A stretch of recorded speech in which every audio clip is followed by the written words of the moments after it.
01 strictly ng'ogenda mubuuza ku byansawo zino zembalazeeko ebisigadde byonna tayagala kumanya please mukubire ng'ogenda kumugula ku nsawo ensawo zino sere zigenda kubalamuza struggle. Alright, nakano kalango abakulembeze ba National Platform mu ggwanga lya Bungereza era abapipo bakutegeeza nti bakuteekeddeyo akabaga akakomekereza omwaka guno ke bayita end of the year Christmas party nkagenda kubira ku mwezi 13 omwezi ogw'okumi mwaka 2025 katandika essaawa 18 ez'Obungereza nakakomekerezwa essaawa 2 ez'ekiro kitegeeza nti saa 18 z'essaawa za 12 ez'Obungereza kajja kukomekerezwa saa 8 ez'ekiro ez'Obungereza ne bakutegeeza ngo yagala kumanya ebisingo bakubire ku ssimu ey'omu ngalo zaabwe eri kasaara banyenya 740356999 endagiro wagenda okubeera akabaga kano eri 159 Mile End Road E14A Chew Stephen Green next to the station. Ne bakutegeeza family bajaniriza nawe omuntu sekinomo okubeera akabaga kano tosobwa okulya ku sente zo okulya sente sikulya mwana genda obereyo nga bakomudi bajaganya okuba nti bamalako omwaka ne family zaabwe zonna akabaka wedde. Alright.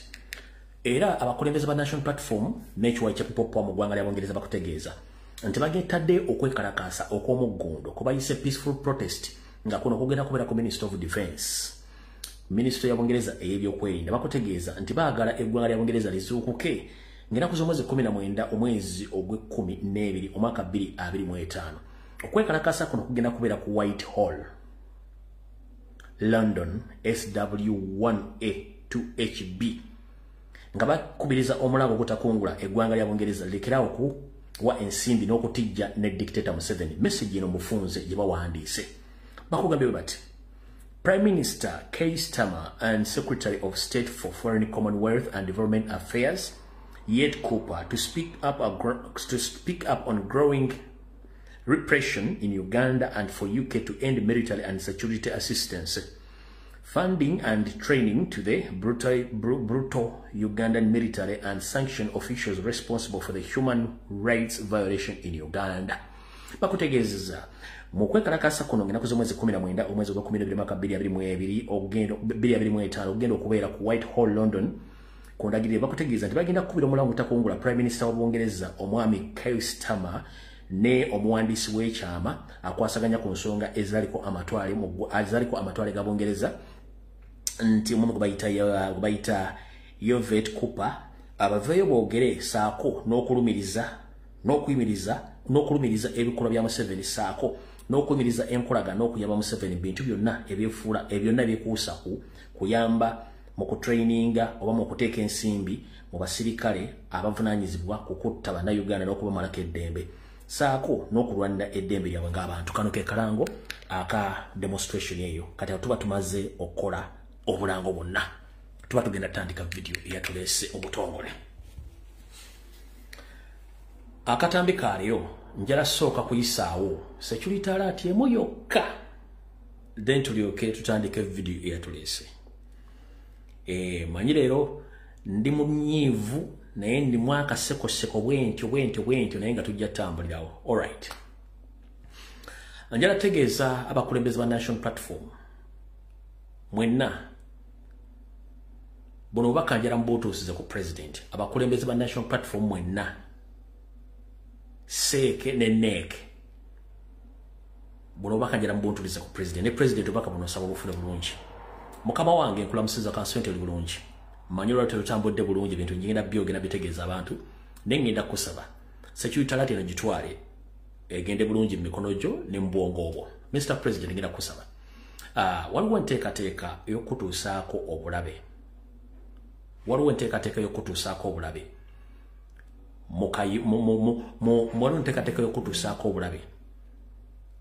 mu kakuubagano konna akanaaba kazzemu okuseetingibwa etya. Mr. President njala kutegeeza abasirikale bonna boolaba ng'oggyeko wano boolaba amanya bakomandant ennamba esinga obungi y'abasajja bambadde engoye ezo si ba poliisi ba Uganda ate si ba amagye ate si ba SFC bonna abasinga obungi bagwira. Mulimu aba M23 saako n'amagye agavudde Tanzania n'agavudde Rwanda saako n'ago agayisolozza okuyingira Tanzania. So Mr. President njala kutegeeza gwe tolowooza nti abantu bola abakutambulirako ba poliisi ba Uganda nedda. Majje aga M23 n'amajje agavudde Tanzania n'agavudde Kenya n'agavudde Rwanda bibambazize engoye za poliisi nti ba poliisi. Kyova ba komanda nti bagwangeri bonna Banyarwanda. Nkiddamu kyova nti ba komanda nti bonna bagwangeri Banyarwanda. Wadde beyita amanya g'Ekinyankole bonna Banyarwanda. Kati Mr. President bateesetebese batya okutuusaako obulabe. 1. Bakimanyi bulungi nnyo nti oyina omutima omugumu era olumirirwa nnyo bannansi. Kati bo kye baagala kye kino. Bagenda kusigala nga bakola kye tuyita provocation oba okukyokooza.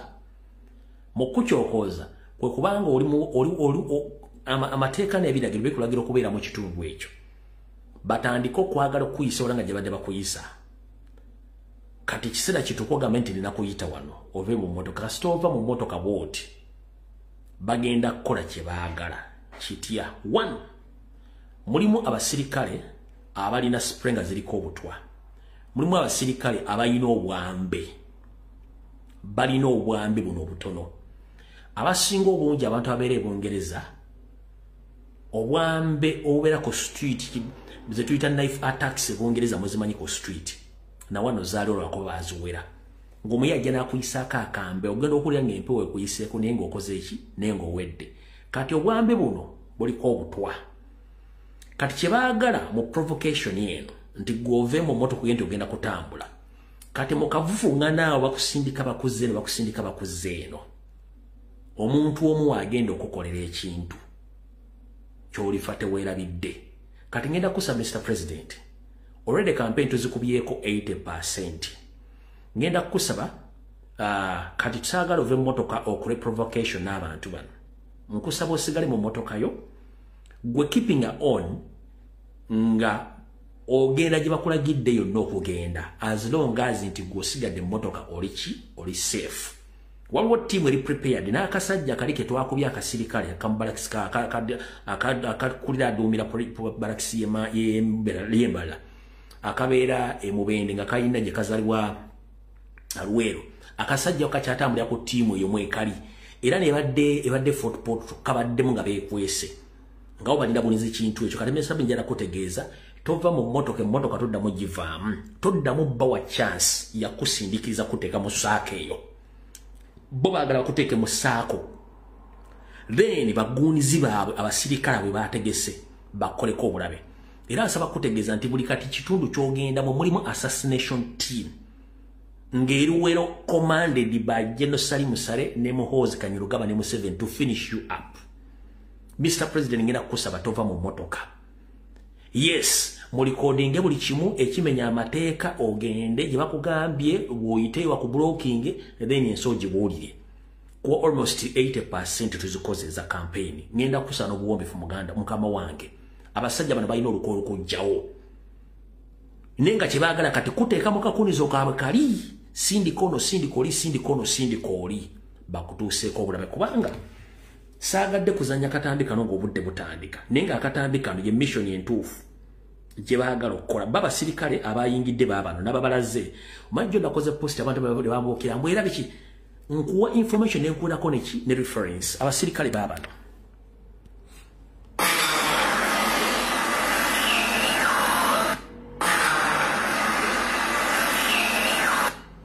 Abasirikale baabo abavudde Tanzania bade 15 abayingidde bano bonna mwe bali mu ggwanga n'abale bagenda kujja mpola.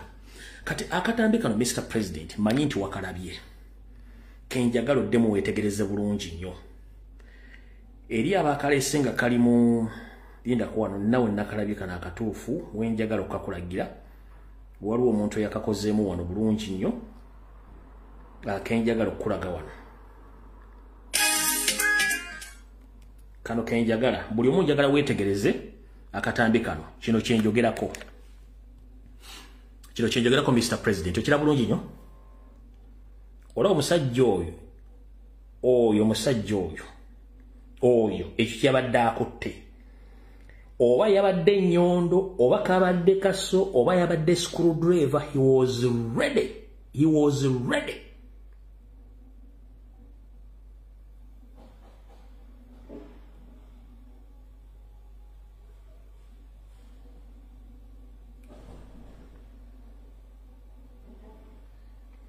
omulaba he was ready okukola ekintu kyonna omulaba nga jeyo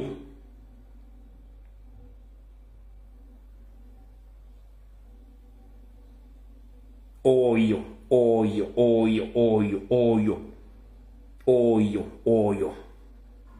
ogiraba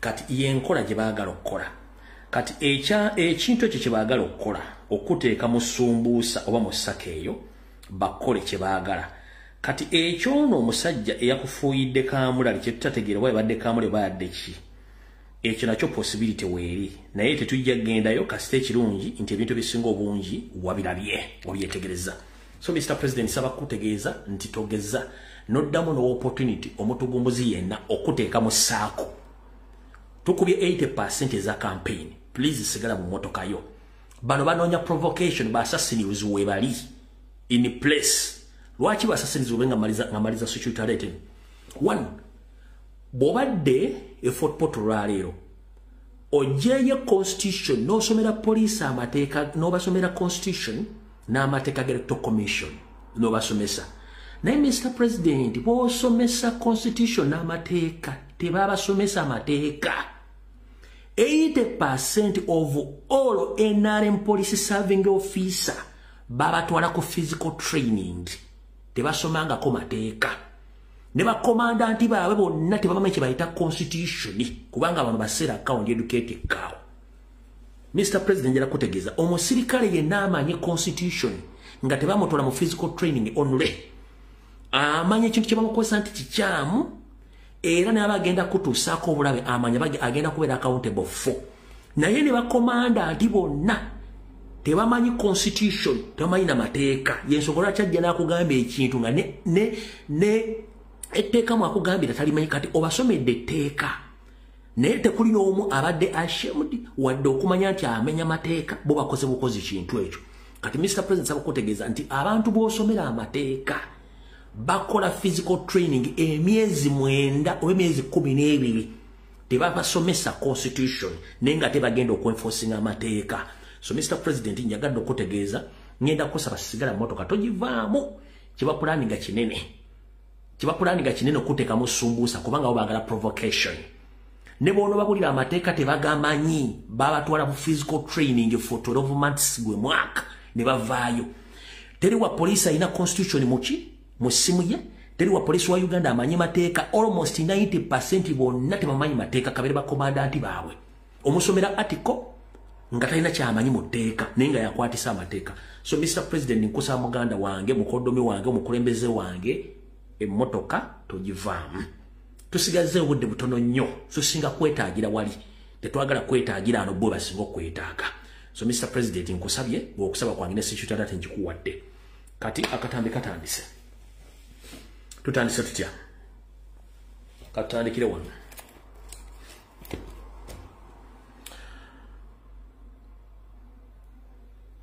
ngenda basa bana Uganda mwenna abantu ba Busiro East ne bana Uganda mwenna ngenda basa bekigambo kimu nze Chemical Ali Ekerumbuye sigenda kola commentary yonna ku byapeninze ku Mathias Walukaga tonsubira ndi ngenda kola commentary yonna no already nalira about the information nembagamba n'ekijja so sigenda kola commentary yonna ngenda kola commentary nga nizo mukulembeza nga Robert Kyagulanyi Center mu statement gyagenda okukola yengo omukulembezi one bwomanyi nti ongoberera ngomanyi politics ngomanyi buli kimu tulinde omukulembeze ajja kola public statement fena gye tunagobera saawa zino saagala tutomere tulinde omukulembeze kuba yalina obuyinza yamanye tugenda okuzzaako sigenda bawa opinion side yange kikina ki tulinde omukulembeze kyagenda otugamba sigenda kuwa kintu kyonna I'm very sorry nabawa information nenjiteekayo mu archive olwaliro sina kintu kyengenda kukola comment ku kintu kyonna let us waste the president atuwe ekigenda okuddako saagala mu pape gwomanyi nti ongoberera nnyo ngenda kusaba saagala mu pape na bigambo mudduke na bigambo musooke mukiwa obudde president ajja kujja tugambe kyetugenda okuzzaako mu nsonga y'ekyo ekigudde mu Busiro East. Nkusaba gwe nangoberera one manyi kibalumye nnyo naye mu bulumi obwo mwemba njagala osinziire okuuma obusungu obwo. Mu bulumi obwo mwenjagala okuuma obusungu obwo obuteeke ku mutima gwo. Tulinde president ajja tubula kyetuzaake sawa saagala mudduke na bigambo ate oluvannyuma bibakwate nga tokyasobola kuzzayo bigambo. Yebadde commentary ku nsonga eyo awo tuvuddewo ku nsonga ey'okubiri. Munnayuganda yenna gy'oli mu Uganda yonna nyongera okutegeeza tugenda mu civil war Museveni gy'ategese. Civil war eno, if civil war eno egenda kubeera with the indigenous the citizens against the ghetto structures. Kali ngenda kutegeeza wosanga omuntu yenna nga ayambadde enkofiira National Platform oba ayambadde ovulo oba nga ayambadde kinga kyefaanyiza ku National Platform ng'akola effujjo mu campaign ku mukolo oba akasusa ejjinja oba akola ki ekintu yonna abantu si baffe. Those are state operatives abaliwo causing chaos okuleeta violence yo police n'amagi babesingeko okukola ki okukola kye baagala nkiddamu. Government ya Nywande ne police banoonya nnyo cause ffe tugibawe tukyagaanyo bawa cause kati bo ne bateekawo ekintu kyabwe ekya ghetto structure okutandika bo okutuforcinga tugende mu cause gye baagala. Kyovula ne police tina kyegenda tugamba. Kyenjagala mwetegereze nnyo mu statement ya police. Police bwe yabadde eyogera mudde mu video ya Lushoke ku bintu ebyaguddewo eggulu tebaafunyemu wadde ensonyi. Wabula Lushoke yakoze statement n'agamba nti mu kavuvuŋŋaana awo tuvumirira ebikolwa by'amagye ne poliisi era tugenda kunoonyereza.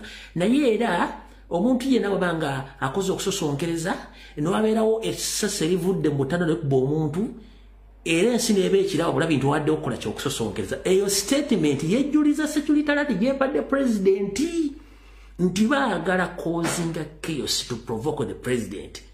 Bafulumya amasasi nga gategetinga Kyagulanyi. Lushoke ebagita premeditated statement okubateekateeka ku kye bagenda okukola. Bano abasajja bajja mu kamera nayogera ekigambo nga takimanyi nti tusobola okitegeera. Mugende muwulire statement ya Lushoke yagambye nti tugenda kunoonyereza. Kati mugenda kunoonyereza ku ki? Lushoke mugenda kunoonyereza ku ki? Mugenda kunoonyereza ku ki ng'already incidents yabaddewo ng'erimu poliisi n'amagye. Njera kubuuza amagye galimenti okubeera mu kalulu nedda. Baani abakubye abantu emiggo nti yabadde magye. Kati gwe poliisi ogenda kunoonyereza otya ku magye? Constitution mwokolera ekuwa obuyinza ogenda okunoonyereza ku magye. Wano wali kola Lukombe Sowaani. Njagala buli muntu ankolere post. Njagala buli muntu ankolere post. Omuntu ankole ka short video ng'abuuza Lushoke nti incidence yagwe eggulu eyalimu aba UPDF bakuba abantu ab'eggo n'okuba abantu amasasi. Poliisi constitution yaayo egikkiriza okunoonyereza ku magye. Constitution ya poliisi, this is a civilian body. It's a civilian body. Bano ba civil servant tebasobola kunoonyereza ku magye. Kati bw'olaba Lutuma Kishoke nga azze n'atuula mubagenda kunoonyereza ku magye. Tekiriyo. Tekiriyo. Poliisi tesobola kunoonyereza ku magye. Ate alina okunoonyereza ku magye ye military police oba Seemwayi. Kati gongamba otya amagye manyi bano abantu bajja ne babeera ku TV kuno balimbalimba bannayuganda. Poliisi tesina busobozi bunoonyereza ku magye. Tebulina. Ekyo tebakulya Lushoke nayo limbe nnyoko ne kitaawe. Poliisi terina busobozi bunoonyereza ku magye. Kati wazze ku TV n'ogamba ogenda onoonyereza ki ku magye? You are civil police, toli military. Military aginoonyerezaako ye military police. Oba Seemwayi. Kati gwaki walimbya abantu mugenda kunoonyeza ku incidence yagudde eggulu? That is not the field of your operation. ekyo si kintu kye mulina okubeeramu. Amagye poliisi tesobola kunoonyereza ku magye abamanyi amateeka mu kitegeere bulungi nnyo. Tekiriyo poliisi tesobola kunoonyereza ku magye kati ekyo tuyita cow mentality nti bajja muno ne boogera ebintu basobola basobola obikola ki obikontaininga n'obikola ki n'obyogera so mutegedde bulungi nnyo awo tuvuddewo bwe tumala okuvaawo katudde wano olwali ennaku z'omwezi ziri 9 president abadde alina okubeera effort potro okuba campaign yavudde mu maka ge ne ttiimu yonna ku ssaawa z'abadde 9 ez'ekiro n'ayolekera bwe yatuuse mu kkubo nga obuzayo eddakiika ntono nnyo okutuuka walina osooka okuba campaign poliisi n'amagye ne bamublockinga n'amalawo almost essaawa emu n'amugamba addemu ayite mu kkubo eddala n'agenda n'ayita mu kkubo eddala still n'asangayo red blocks nga 3 nga bamudivertinga adde agende ndowooza asobodde okufunawo kalaale kabadde nga kamu wasanza mu junction abadde ayolekera okuba laala effort potro ne bamubulookinga ku ssaawa zibadde nga 9 mpaka ku ssaawa zibadde 1:00 naye mu kumubulookinga wabadde emmotoka z'amagye wadde jafanga z'amagye ezisukka mu 10 emmotoka za poliisi ezisukka mu 12 abamagye almost abasukka mu 12 nga bali awakumi omuntu omba mubulookinze formation ebadde open battle ngeringa ya civil war ku muntu obuntu bamulemesa okugenda era badde bataddewo ne scafe gye baagala agwe musumbusa bamukole kye baagala naye unfortunately amaze n'akivaamu nadda mu mmotoka ye n'abatunuulira kyenjagadde mu kintu kino ne batulemeseza campaign mwenna kyenjagala mu praising ku president kiri ekintu eki akutte mu kalakaasa n'asomesa poliisi amagye n'asomesa poliisi n'abamagye rights zaabwe ne kye basaavinga nabani basaavinga n'abategeeza era yetegereze nnyo bu video poliisi mugenzo giraba n'amagye nga body language etandise okukyuka ekyo kyenjagadde ku president olwali yonna babikoze naye kyenjagadde ku president nti afubye obudde n'asomesa amagye ne poliisi mu ngeri ebamazeemu obuwumbatuutu n'obugwagwa nga tewali anyega ka video kale eddoboozi yinza obutakwatagana byeyagala kuwulira naye kenjagadde okusooka okumentioninga kumanye nti president achievize ekintu kinene nnyo mu kusomesa abantu abo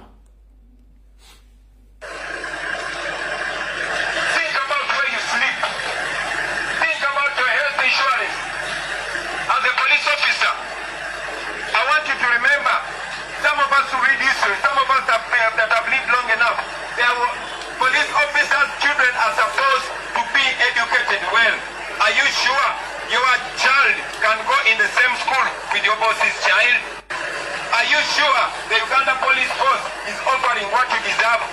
Are you sure this that you are doing, is that what you swore to do? When you are enrolling as a police officer, you swore to observe the law. You swore to be officers of the law. But you're being used by one police, covered by people that come from the same area. You know exactly what I'm talking about. You know very well the injustice that you face. Some of you have been in the police for so long, but you know that promotion has to depend on the tribe.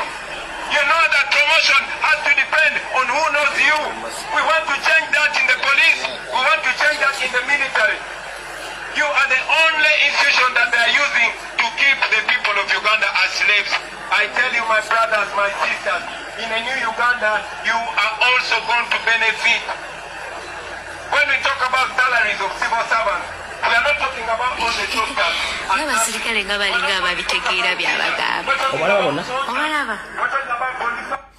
Kati eyo formation gibadde bataddewo abasajja abo emmundu badde bazikutte nga n'akabaati bakaggyeko nga bazikookinze president bw'atandise obbatabbira emmundu ne bazisitunuza wansi ne babeera at ease naye nga babataddewo mu formation nga babadde attention president bw'akutte microphone n'abasomesa ne badda ku at ease ne bava ku attention n'emmundu buli ogeza okulaba nga body language ekyuka olya bulungi nnyo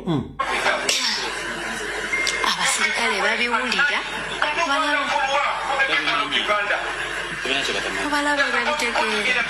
obalaba in other countries, when you're moving in a train or in a bus and a soldier comes, you you stand up and you give a soldier a seat because there's a good relationship between the citizens and the soldiers. In a new Uganda, when the citizens find you, they will leave their seat and the police officer will sit because they will respect the police. But right now, they see you as enemies. That has to end. There must be a time like that. You and I are still in Uganda for a very long time. We are young people. In fact, you are younger. Me, I'm old. Me, I'm 43. You are young.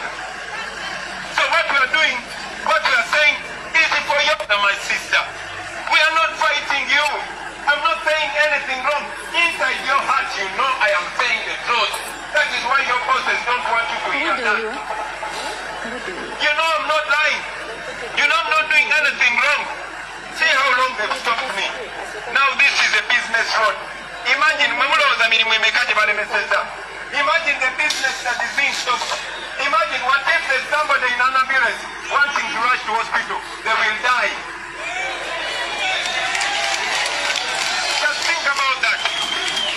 Think about that. Somebody has a very important meeting in Port Photo or a very important meeting in Kampala. But because they have to stop Bobby Wine from talking to people, they cancel everything. The whole country has stopped. We have to change that. The project is not Museveni. The project is supposed to be Uganda. I want to educate you about this flag. This national flag that you put on the left hand of your uniform. This flag was established by our grandfathers and grandmothers. They had your tribe, they had my tribe, they had all tribes in Uganda. These people came together to get independence from the white people. And they put the packs down. They said they were building a country that will give dignity to their grandchildren. We are the grandchildren they were talking about. They were talking about you and me. They knew that one of their children will be a musician, another will be a doctor, another will be a police officer, another will be a soldier, another will be a taxi driver, another will be a teacher. But we should live in a country that gives equal opportunity. Even if you're a police officer, you are not a colonial police officer. You are a son and a daughter of Uganda. They can use you to torture me. They can even use you to kill me. But the truth will always be the truth. You can chase away people, but I'm telling you this thing that I'm saying. President Chadayogerako ambulance yiyo erimu omulwadde bagidaivatinze edderi kyabadde ayogerako kyennyini. Alright, ka video kadakiika mpanvu mukko abasomesezza abawadde lekki badde yaddakiika ndoza nga 10. Buli wa poliisi abaddewo yenna wabadde bagwira bonna bavudde ku attention ne badda ku at ease. Waddewo n'omu ajjeeko ennyota n'azikweka nga message ebayingidde. Mukulembeze we balekola kintu ekyo alina amagezi tegeeza munno nti amagezi gazze. Ekyo si kyekikulu. Ekikulu kyekiruwa. Bambulookinze okuva ku saa 9 mpaka saa 1 mpaka saa 1:00 ng'ekibuga Fort Portal bakijjeeko amasannyalaze nga bali mu kuba tiya gas ekibuga kyonna mpaka nakati mmanyi nti embooka ekyanyooka ye waali kati ayingidde mu kisulo wagenda okusula n'ekyo ekibuga Fort Portal kisibye nga kiri ku lockdown. So eno sigamba nti bamubulookinga tagenda kubalale, no, bamanyi ekituufu ekiri mu bibuga ebyo era tebeetaaga muntu yenna kugenda kwogera n'abantu abo lw'ensonga gavumenti ekoze ebikolobero mu bitundu ebyo bye batayagala munnabyabufuzi yenna gendayo kubuulira abantu abo. Naye ekirungi nti message babaddeko online buli kimu bakitegedde bakire bulungi nnyo. Ekijja kujja tujja kitegera wabula njagala buli omu abeere sure era ategeere olwaleero togenda kufuna message ya kuduumira kulala. Buli president message gyayogera kimanyi nti ababawadde command. Campaign trails na president gyabadde mu bitundu eyo message gyakulekedde yo command tolindayo kulagira okulala. Bwabagambye nga 15 olubala okulona ne boogere bizibogeze kirimi situkirawo yeyo command tolinda fimbi tolinda tagenda kukubira simu dumbu yakolera hivyo, no. Command yeyo gyakuwadde olwaleero oba omuleba tomulabye nti nga 15 ye revolution wetandika ye protest vote. Toyinayo command ndala gyogenda kufuna nti akubire simu asindike message kuki kubanga planning okujjako amasannyalaze ng'ebajjeko amasannyalaze sawa zino. In fact Kamala okulaba wano okubira wano ku muntu wange wanali Fort kati ng'ojje kuba comrade atubuli ekiri essaawa zino. Njagala muwulire bulungi nnyo ekiri Fort kati currently. Maroko bayinako airtime ondabe. Then tugende ku information endala. Gwakuba linda naawe. Sebo. Oli otya Sebo? Ndi bulungi tuli live wana abantu bagala kumanya mbeera ki esibye Fort Portal mbeera ki eriwo essaawa zino mu dakiika 5 kuwadde ensi eyagala kutegeera ki ekigenda mu maaso ki esibye Fort Portal ki ekigenda mu maaso essaawa zino. Uganda wange lumbu y'ebintu tebibadde birungi wano. President yatuuse mu kibuga naye tebamukkirizaako yadde n'okwogerako n'abantu yadde okuyimirira.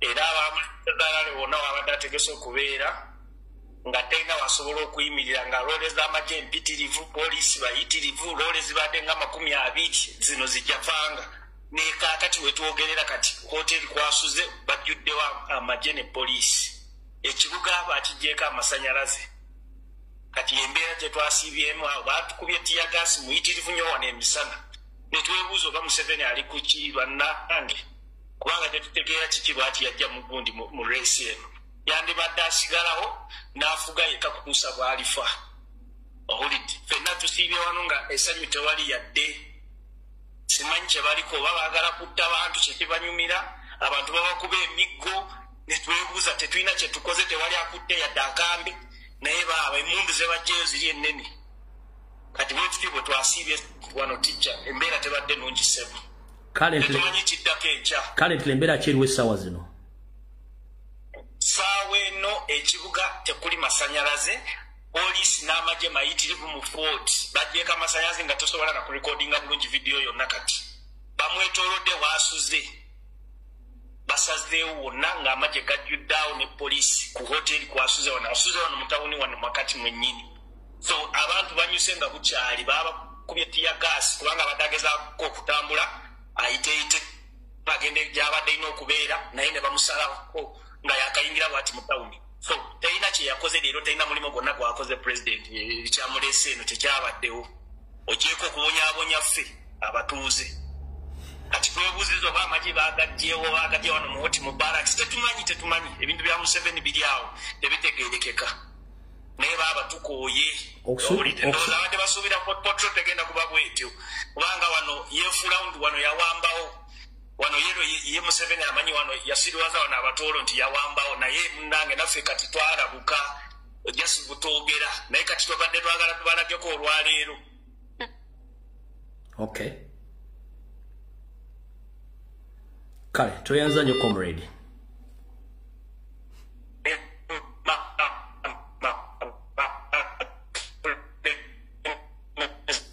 Network emugjeeko nga bwe mukimanyi network ya Uganda bwetyo bweri kati yembeera bweri era bwebadde Fort Propaganda hoteri wasuze yonna yeetooloddwa amagye ndowooza nanki tebajja mukkiriza proceeding agenda kuba campaign ekyo kigenda kubeera it's going to be a routine now okubanga bamublocking bamufollowinga obutamukkiriza kuba campaign naye ng'ekikulu kyemmanyi nti balinayo mission gye baagala omusaanyizaawo ekyo nsi njagala okimanye so ekinjala mukitegeere kati mu mbeera eyo nga bwe kibadde olwaleero Anjalo bategeeza era tegeeza ensi yonna ne bannayuganda akasajja kalike mwakuba akamyuka adumira balakisi y'embalala era nga kalina amake mu bende saako nga bakazaala mu bitundu by'eruweero akasajja ako kakyatambulira ku ttiimu zonna eza poliisi n'amagye ezigobera president ene assassination attempt egenda kuba ekulembeddwamu akasajja ako ene assassination attempt egenda okukolebwa ku president. That man is responsible. That man is responsible. And I'm here to inform the international community that whatever is taking place in Uganda, you are watching it live. But you haven't yet come out to condemn the brutality of Museveni and his regime. For him, he's busy moving across the country freely. Nobody is talking about him. But Robert Kyagulanyi Ssentamu, the elected president of Uganda, since the campaign started 2 months back, police, military, they have been blocking him, kidnapping his supporters, his security team. Right now, they had a plan of assassinating him today in Fort Portal. But unfortunately, due to the fact that The media team was available. Everything was recorded. They feared to take action. But I'm here to inform international community that be aware, Museveni, Salim Musare, his young brother, and their son, Muhoozi Kainerugaba, they have ordered their assassination teams to eliminate Robert Kyagulanyi Ssentamu as soon as possible before elections because they fear the outcomes of the coming elections. So please, the international community be informed. Waliwali kuna nokombeso wani. Mwenna na Uganda buli ina Facebook account. Muna Uganda yena ina Twitter handle oba ina Twitter account kanoka pia. Nchidam. Muna Uganda yena alina Facebook account. Obo ina kabantu basatu, obo ina kabantu babiri, obo ina kabantu kuyo na komi ubokade. Kanoka pia. Nkafunye kuva Tanzania. Mumanyiru wachi muve kulale mavoda wa mavoda gomala yeke Kampala ya breaking information. No. Already NATO, UN, ICC bonna bali mazofuna information eraga ku butemu owali bugenda maso mu Tanzania babufuna batya. Buli mwana yafunanga footage yenna ngono kankula gebera kotovako. So kankula gesagalo veko tovako buli mwana yafuna footage ngono. Tovako sagala muveko buli muntu yenna eyafunanga footage ali ngono.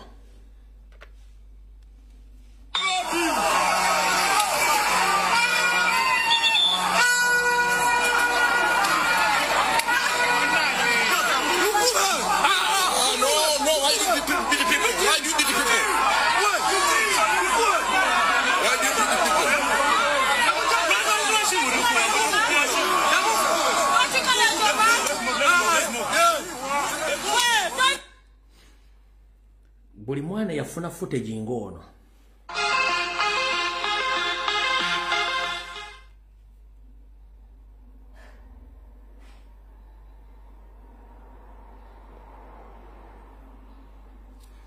Buli mwana yafuna footage ngono.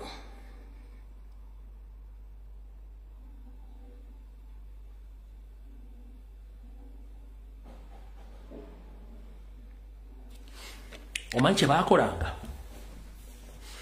Yagenda ku Facebook account ye na uploadinga video eyo natekako video obutemu obukoleddwa nagenda mu search nateka mu tag nataginga UN nataginga International Criminal Court nataginga NATO nataginga East Africa nataginga African Union nataginga buli muntu. Kati ngenda kusaba komuledi yenna buli video gyofuna yonna ngerimu okutulugunya kwa polisi amagye komuledi bamukubya amanyi bamukubye tia gas amenyesa emikono. Upload that video but tag International Criminal Court. The moment you tag someone olugula wa account yeyo bafuna notification to muntu yakutagenze. UN, US, ICC buli omu kasitote kamwerinya note kamtitaga note kamwerinya liri talyo nojitaga video bajifuna bula tewetaga genda kola kintu kyonna. Ono mavoda simanyi lale mavoda agenzo okuta information ngebitongole byonna byazifuna dda. Bano baloza bajjako buli bagizanga ko buli post omwana jakoze ngegenda post omwana jakoze ngegenda post omwana jakoze ngegenda. Kwa mwita mavoda bamufuna. The moment ofuna post video ya uploading either ku Twitter you tag ekitongole kyoyagala egendeko. Ja uploading ku TikTok tag ekitongole kyoyagala ogendeko. Lwogenda ku Facebook upload that video tag ekitongole kyoyagala ogendeko. Nebagizake dakika 3. Bonna ba prostitute ba International Criminal Court bonna simanyani baba zifunye kubanga tago lyatekera mu ddala erinnya lyo. Kati mu notification ku social media platforms zabo bafuna notification kasaba funa notification nga bazigudde sijja bagera what is happening bile bigina maso mu Uganda. Kati brother ngenda kugamba buli lwofuna video yonna erimu okutulugunya n'okutta upload it genda wali mu upload maluja uploading otekeko tag International Criminal Court otekeko UN otekeko NATO otekako buli kimu kyonna mu kikwate mu kya uploading mugenda kulaba kibayita okutambuza information Temuddamu kwetawaanya mbwate mukaba no ekigambo kye bayita tagga mukimanyi when you tag someone ne bwaba yagala video jajjifuna. Ne bwaba yagala video jajjifuna kubanga notification ejja wali ku social media handle ye. Ne mugamba tulyu waliwo kan olukabikulabe kati video ziba zaaguddeyo dda. So yensonga lwaki Surufu yafuna obuzibu nti video zali zatambudde dda. Ekibayita tagga eno trick njije Tanzania yeso lwaki nti message zatambula mangu nnyo. International Criminal Court ina videos bitongole nga NATO, African Union bani bonna videos bazina kubanga abaana bakolanga upload bataginga ngadda ni bataginga buli kimu ekyetago kutaginga ekibayita tagga buli mutegera kibayita tagga kyekyo boteka mu tagga ngenda taginga International Criminal Court ekigundi kireta International Criminal Court account yo yereta no gitanga nota video obo yagala bato yagala video bajja giraba gute wetawaanya bobo yagala bato yagala bagenda giraba gwokola gugwa akutaginga upload the video tag bajja giraba oba sebutinde ngomule sebutinde International Criminal Court sebutinde mutaginge otaginge ba prostitute mutaginge bajja zifuna UK Parliament bajja gifuna European Parliament bajja gifuna gwe buli kyokola kyonna upload and tag bagenda funa buli kimu kyemwetaaga okutegeera. So sagala muddemu emitwe olw'ebintu ebyo ebikwatagana okutumya n'okutta abantu. Ekyo nkibawaddenga kanyeebwa zino video zonna muziteekayo bulungi nnyo bajja zitegeera. Ekyo mba mmaze kitegeera n'okiraba olwaleero annabagambye nti atakulekera naawe tomulekera ennyanja ekuttoomera. Si bwe kiri nti ye nabagambye muwandikire ebitebe byenjawulo muwandikire migration abaana bakuza omulimu ogwo bulungi nnyo. Abaana bawandikidde ebitongole ebikwasaganya ku ntambuza z'abantu okwetola ensi yonna. Njala bategeeza nti bwe nabagasaba okumpa details za Kamiri ngenda bwa details ziri mu passport zemba mbesi ngata ayinza okuba passport aina ya East Africa. Ayinza okuba passport aina ya East Africa kube eno jengendo bamulisaako yenkadde ne details zonna zirimu zengendo basomera zezito kubanga ziri mu East Africa mugiraba kanji bamulisizeeko katono mugiraba bulungi nnyo eyo ze details zokubanga ziri mu passport ye esome etya passport ye nenkadde jukira mu Uganda passport number zichuka passport ye enkadde eri B1201378 ye passport number B1201378 ye passport number. Amanya wali agasooka given name kuliko Mayanja, second name kuliko Joseph Chameleon, Ugandan, yazalibwa yanakuzo mwezi 3 omwezi ogwokuna 1978 omulimu gwe professional artist mu Kampala. Ero passport yaggwako mu gwokuna nenga details ziri mu passport empya zezo. Nziwadde buli muzitegedde bulungi nnyo mbwadde details ezo. Jukira lwe postinga driving permit, postinga ndangamuntu wa passport ku social media platform. Bayinza okukola ki bayinza okubanninga account yo. We bali nnyo mukyala Shamira we bali nnyo. Zizo ziti details. Kati ngenda na mayinda bagabi bati include bibatategeera kati ngenda muwako sample.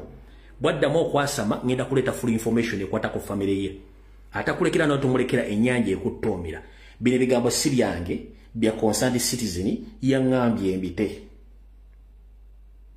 Bino bigambo si byange bya concerned citizen. Muganda ange Dax, it's an old passport but the same details in the new passport. You understand? Old passport but those are the details and the new passport. Kyenkugambye. Kati atakulekera n'otumulekera ennyanja ekuttoomera. Ebigabyo genda okulya si byange bya concerned citizen. Lwaddamu okwasama ngenda kuleeta ebyange ndete ne bya concerned citizen okube ebya concerned citizen byokubiri bibinyo bizibu nnyo ne kati kansooke mu bya concerned citizen asooka muwulire bulungi anti yaganye okusirika wantuli mu lutalo saagala genti ndamwogeddeko nno ono concerned citizen nabagamba totinkula nyumba ya totinkula mayinja ng'osula mu nyumba ya ndabirwamu bino bigambo si byange Masibyo tyeyo Tebaleka gyotuusaako engalo. nange tindi mpolampola. Tikya olaba oyinza okuba ng'olina ky'otamanyi ku maama wa Kamiliyoni. Kamiliyoni ayinza okuba nga yatwala mutima gwa maama we. Maama wa Kamiliyoni mukyala Puloosi ye muntu akyasinzeeyo empisa embi ku nsi kuno kwonna. Kati nze Kamiliyoni ebyo byonna byakola ne byayogera sibyewuunya. Maama wa Kamiliyoni oyo kankunyumizeeyo ka sitooli. Maama wa Kamiliyoni oyo yalina muganda we. Muganda we naye yali muwala. Kati muganda we nga yafumbirwa. Muganda we oyo we yafumbirwa, omusajja gwe yafumbirwa yali alina ku ssente. Kati oyo muganda we najja azaala omwana nga bamuyita Kenny. Ebyembi omusajja gwe yamuzaalamu alabika n'afa, n'amulekera ebyobugagga. Kati we yamulekera ebyobugagga n'oyo muganda wa maama wa Kamiliyoni, maama wa Kenny, naye n'afa. Naye yali tannafa. N'akwata omwana we n'agamba omwana wange kamulekere muganda wange, amulekera oyo maama wa Kamiliyoni n'ebyobugagga byonna. N'agamba ebyobugagga ebyo birabirire omwana wange mpaka waalikula, era obiwanga omwana wange. Munnange maama wa Kamiliyoni oyo bweyalaba ebyobugagga oba byamusaaliza oba nsaalwa oba ki, omukazi oyo yatta omwana wa muganda we. Yatta omwana wa muganda we Kenny, era Kenny yafiira mu ssabo lya taata wa Innocent Tegusuulwa. Kaakati Kamiliyoni omutima gwayina. Nze Kamiliyoni ne wagamba nti agenda kutta omuntu, ye muntu gwe siwakanira, ye muntu gwe siyinza kuwakanira. Omuvubuka oyo Kenny yali akuze ng'atandise okukola. Ndowooza n'akola ki? N'asabako ku gundi ku byobugagga bya maama we. Naye Kenny yafa bubi. Tikya nnyinza okugamba Kenny yafa bubi. Naye maama wa Kamiliyoni ku byobugagga byonna muganda we bye yamulekera aleke awo omwana we, wadde olubugo olw'omutwalo teyalugulira mutabani we. Oyo omukazi omutima gwalina gwe gwa Kamiliyoni, era Kamiliyoni wagamba nti asobola okutta omuntu, simuwakanira. Eyo famire yonna nzibu. Ngenda kuddamu voice note esembyeyo. Tegusuulwa gwe boogerako yewe toli mwavu, mutwego gwe mwavu. Kitaawe gwe boogerako taata Tegusuulwa, Innocent Tegusuulwa toli mwavu, mutwego gwe mwavu. Taata gwe boogerako nannyini ssabo tomubuuza taata Tegusuulwa yaani. Kugambe Tegusuulwa toli mwavu, mutwego gwe mwavu kitaawe. Voice note kati kuno kwe kulabula okusembayo eno mpadde voice note ya concerned citizen. Waddiramu okwasama wonna ngenda kuleeta concerned citizen w'okubiri ne evidence. Mujja kuwulira kati njagala ddemu ayasame kanziremu nzanye voice note eno eno esembyo yenye oba zonna nziddemu bulungi, zonna muziwule bulungi nnyo. Nziddemu kale kanziddemu mukulu okusaba lw'abangi. Tikya masibyo kyeyo kyebaleka gy'otuusaako engalo, nange tindi mpolampola. Tikya olaba oyinza okuba ng'olina ky'otamanyi ku maama wa Kamiliyoni. Kamiliyoni ayinza okuba nga yatwala mutima gwa maama we. Maama wa Kamiliyoni mukyala Puloosi ye muntu akyasinzeeyo empisa embi ku nsi kuno kwonna. Kati nze Kamiliyoni ebyo byonna byakola ne byayogera sibyewuunya. Maama wa Kamiliyoni oyo kankunyumizeeyo ka sitooli. Maama wa Kamiliyoni oyo yalina muganda we. Muganda we naye yali muwala. Kati muganda we nga yafumbirwa.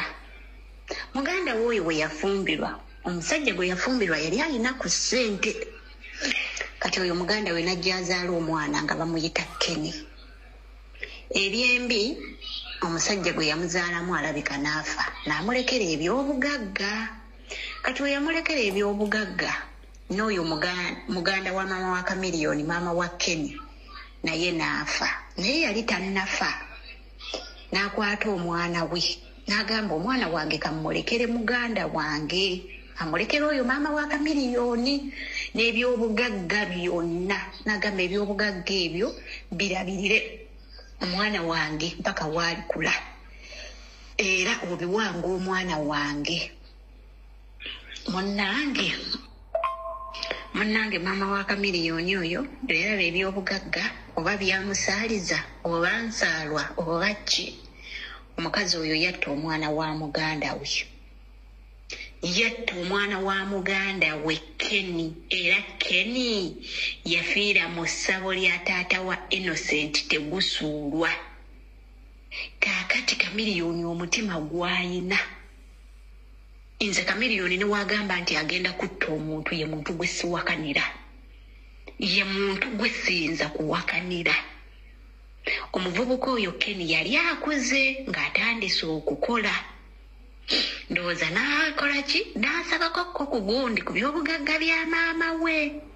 Naye Kenny yafa bubi, tekyanyinza okugamba Kenny yafa bubi. Naye maama wa Chameleone ku byobugagga byonna muganda we bye yamulekera aleke awo omwana we, wadde olubugo olw'omutwalo teyalugulira mutabani we.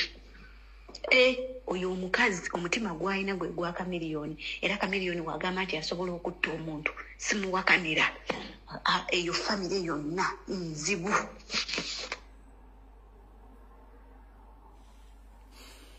Kati ebiseera ebisinga okola ekintu nekimala nekiddira mu baana bo, okola ekintu nekimala nekiddira mu baana bo. Ntaddeko concerned citizen omu, ndaba oyo omusajja ne muto we nga bazzemu okwasama, ngenda kuta information ensi ejja kutya nga teri maloboozi gange.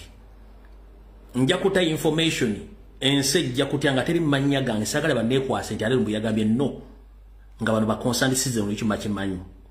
Awo tuvudde mutegedde. Mbawadde passport number details, zirimu details zirimu passport nkadde neze zi details zakola ki zakozesa. Kati muwandiike buli omu baagala okuwandiika ekyo mukitegedde. Alright. Omwami eyakubye Airspring president Spray mu maaso, omwami bamuyita Kopolo Seruwu. Ono nabadde avuga akamotoka akakomera kumala emyaka mingi era akola Kato police station eyafuide president Spray. Enamba y'omukulu ono Seruwu kanjibaye wano mu mubuuzeeko naye ndowooza kadeideyi bana basirikala batakozibwa naye nga amaze mu police emyaka buwanana. Kadeideyi enamba ya Seruwu yeno wano. Mayinze njala nkuwa ebintu nenkulako ne reference. Seruwu eri mugiwandiike eri +256 753 82 1094 yoyo Kopolo Seruwu. Kanziremu ngikonfaminge wano bulungi nnyo. Njala gikonfaminga wano bulungi nnyo. Molofuna wano keyboard yange. Njala konfaminga namba eyo. Akuba lindako mukulu. I'm very busy, so kondeke. Njala no konfaminga namba yoyo Captain Seruwu. Kopolo Seruwu driver yakubye president Spray yono mwami. Kansuke mbalage yamufude Spray. Yono mwami.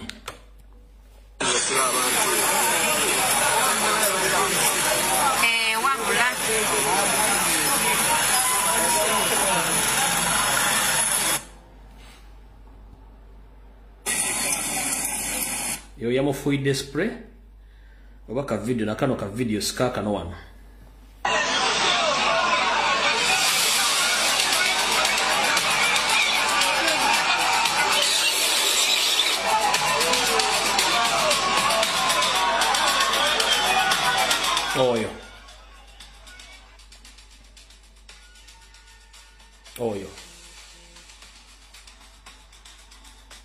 Oyo.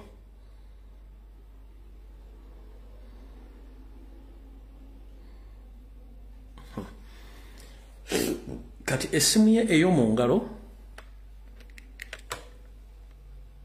eri 0753 82 1094 giwandiike bulungi nnyo eri +256 753 82 1094 amuyita Kopolo Seruwu ono vuga pickup P driver kato police station muntu w'omwo mu Katwe myaka gyamazemu ng'avuga akamotoka tebamukuza so bali commission esaanyawo omukulembeze ndoza mutegedde bulungi nnyo oli muvuddeyo kasita mutegedde bulungi nnyo saagala mulwako tugende ku nsonga endala tugende ku nsonga endala nga bwe zaatuleese mumutegedde bulungi nnyo omwami oyo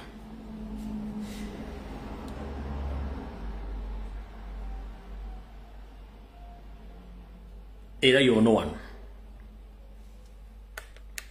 yoyo enamba gye basomedde eyo mwami amaze mu poliisi emyaka mitirivu naye akyabeera ku kyalo okwo ng'abeera mu mpale nyimpi azanya amatatu ne ludo be bamu kubasomera ababbi emizannyo okujja okukola ku poliisi yoyo yafuide president tear gas oba sprego tategedde bituufu byonna byambaddemu yoyo in case of anything yoyo guy yafuide president spray enamba injiwadde bulungi nnyo mumutegedde tujja ku profilinga buli muntu yenna nga bwe kyetaagisa okumuprofilinga kati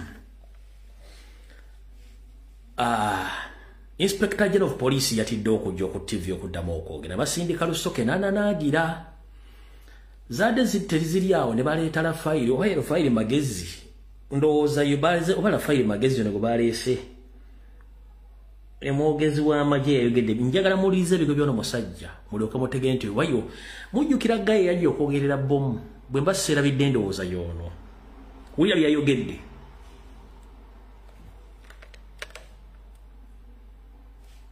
yagambye bw'ati mbadde nja kunyonyola point naye nayagala kunzija kugamu embalala babba abantu eyiga nga babba abantu mbala babba abantu baani ababba ezo gaali ya Bobi Wine neno egaali ya Bobi Wine naisa mu Commercial Street ne other business centers. You're making allegations one and then go to police. This is not magazine. Call Mbarara police station. You are journalists, you can do research. Call Iganga in Arua 14 motorcycles were robbed. Money mobile money agents 14 motorcycles 17 motorcycles robbed. Katika meza muzikola ki zemwateekeza security mbitundu by'enjawulo okwa identifying abantu tuze tukokwata wala era nabala tutaba no but why should we go that far? So what you're doing even in good shops we are looking, are you aware? Mbaba TV did you run any news that abadde basukimibwa na police baye mmenya maduka kali abeni yupi embera kyekiraga nti beni yupi bamali kyagula bali bani oyinza okumulira bonje okubaye konfunda mbuza bubuzi yes from circumstantial evidence and observation abantu batambula nabo okugambya soka kuzimba gaali ndeni najja na nibasukimibwa n'abasirikale n'abalala bamenya amaduka g'abantu ani agenda kusola maali y'abantu Igulu, Arua, Iganga, n'ebitundu ebirala. Ono yera file magezi yani munzire muwana ono yera file kulisi magezi yono kulisi magezi wala file no wala file ole kulisi magezi yono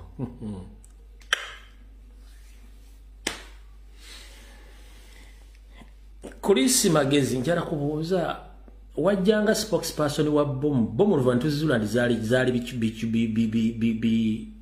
zali zabiko kujju bomu ezakubanga mu Kampala wonna ngato wavayo tunyonyola ndi mukamawo owaseemwa kulisa James Birungi bamukutte ku bomu enjingirize mwayogereranga kati tunakakasatya byeyogedde ku bino nti bituufu Rafael Magezi Chris Magezi mwakuba bomu mu Kampala ne mutta abantu nga mwagala sente kigenda okuzuka nga bomu zonna zaali nfuguwa zoogereranga noleta expertise muzibu sime kino kibadde bwe kiti era bomu lwatuuse wano neewuukamu neekuba ono tulantu neyadde agyetise tulanti badde batu abagobedde okuva ku kilometers 5 balina bomu bwe bakwata James Birungi akulira seemwayi ne mukakasa nti bomu zaali nfu seemwe yali zitega nga tuvangayo tunyonnyola tunaamatira tutya n'okugaa nti twabbye pikipiki 17 embalala ne tubba mobile money egulu twashopistinza amaduuka gonna era bwe bantu bemufe tubba mu kintu ekyo kati Chris Magezi ngera kugamba ekigambo kimu nti ndagana afe bagasalira essubi gwe lwaki teweebuuza nti tebakuwa bujulizi kubuleeta kujja bwogera ku TV bakusindika ojja okozesa omutwe gwo mukalu one in normal circumstances mumbeera eza bulijjo bakusindika okukola ekyo bakuwerako obujulizi naye ovudde n'okola allegations ng'okola blackmail propaganda against the national platform nti eggaali zemuyita eggaali mmwe nti zezabba ebintu by'abantu ku street wonna Kyagulanyi we yagenze lwaki omusajja akubuuza mulina kamera across the country lwaki temwaleeta bujulizi n'ogamba kale ate tetwagala tetwandigenze lwaki togendayo nnyo nga muga mulina kamera zikwata abantu kamera zammwe zituzimanyi zikola ekintu eki kuspayinga ku bannansi bwe kiba kyetagisa kuleeta bujulizi temusabuleta kati nno be bali mu poliisi n'amagye yajja okwogerera amagye omusajja ng'oyo wetwogerera nakati essaawa zino okusinzira kugenda abo wano ekibuga Fort Portal kikyali mu nzikiza ekigendo tetuna kitegeera twade tuli awo omukulu David Sejjusa onkulamusizaako tinyefunza kanspiriti oli bulungi nabagambye edda abaali bakutteko ku nswa waliwo baga nti enswa yabuuse enswa weebuuka neva mu kuwuuka ereeteramu n'ebyana by'enswa ebito ebyana ebito ne bijja ebyeru nga tebiriko byoya enswa eba yabuuse neva mu kubuuka kati NRM nerigimu yabwe 50 master plan eri mu kubuuka n'ebyana bitandise okuvaayo kati mukulu Sejjusa bwe yalabye abavubuka abakotte ebiyuniyuni n'agamba nti bano balina ekigendero ekyokukwata emmundu ennene naye ono y'omu ku bavubuka bano ku bazzukulu bamwe n'abaana bamwe balina emmundu za AK47 era nga bazadde baba ba state batuddaawo kino kimenya mateeka omwana omuto okubanga alina emmundu kimenya ono ye nga temunnava ekondebinga mubina ebifaananyi mwakayivuza mmwe ng'abaana bamwe bakutte emmundu mubayigiriza emmundu kino nga tonnakyogerako oyo okodde ku mwana yakutte ebiyuniyuni ono ye nga temunnamwogerako omwana omuto ku myaka gino kitaawe atudde wali bamuwadde emmundu agizanyisa bwe mubaamu essasi naye kuba essasi bagenda kuvunaana ani okitegedde bulungi nnyo kati gayi wange ngenda kugamba bw'oba tonnaba kwongezamu speed yongezaamu speed abasajja bayidde batandise n'okuleeta abaana baabwe ekintu kiyuga kigenda woolabira nga batandise okugjayo abaana baabwe ng'omanya ekintu kigenda lwaki kigenda they are protecting their gains balina okugjayo abaana bagende ku street kati ngono gayi yakubye ombooko ono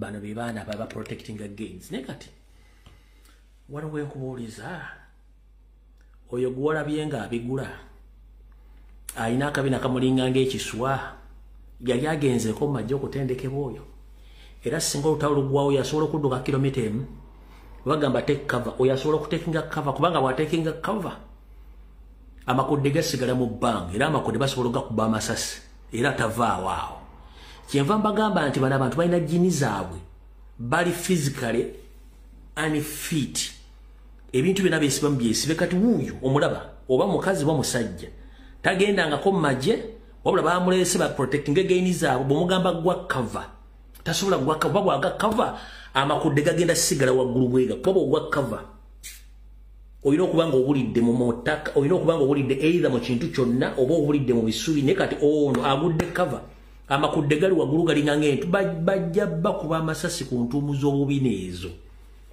bano tebagendangako mu magye bawadde buwi mundu oba bagenda mu fako oba balya big pig oba balya biri kiki kati ono naye musirikale imagine musajja mukulu abigula alina n'amabeere alinga ayonsa kati be bano abaana bavudde aliyoni zaabwe zivuddeyo ento wuuyo kansoke malo bopoozingamu Oh,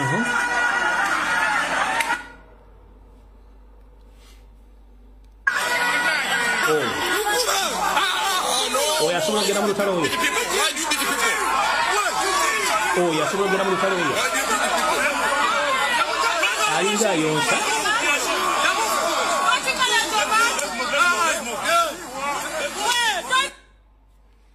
Ena mabere gabonduse alinga yonsa eri amakudde gamulingange enkulukuku kati bamugambe take cover. Era ajja kutekinga cover amakudde gasigale waggulu kubanga yiyo muddo yabalinga ensawo zigidde ensawo za panga zikubiddwa enkuba. Bano si balwanyi tebalina kye basobola kukola. Kyovula bafuna proxy babakolera entalo zaabwe tebasobola. Wao n'omulala yadde akuba embooka eri wamuggyeko omuggo n'ateekako mu kakokola tondeka nyuma. Tebalina kye basobola. Bano si balwanyi. Era olumuggyako omuggo gwalina ate asobola kudduka de meters 10 nga tannagwo. Jukira beezaalamu kasitogatta obwongo nga bwa positive ku positive omwana ofuna kazolite. Kati bano bakazolite bali wano zino damage ziri wano. Mbuno balina orders. They are very easy to identify. Bamukole fujjo muli bangu ba identifying figures zibalinga oba figures za kisimanyi waliwo oli abadde omusajja gwe tobalaze nga ino olubuto lumulinga oba kati bagamba bagenda kulwanda ba protecting against protecting against kubanga waliwo bano babana banansi bataddeko okubakuuma nenga uwa mga taking ona sobola taking a cover tasobola taking a cover kubanga ombiri gwe gwennyini ali unfit kati bebo obwe tuba tuvuddewo arugende ku nsonga endala yatulese.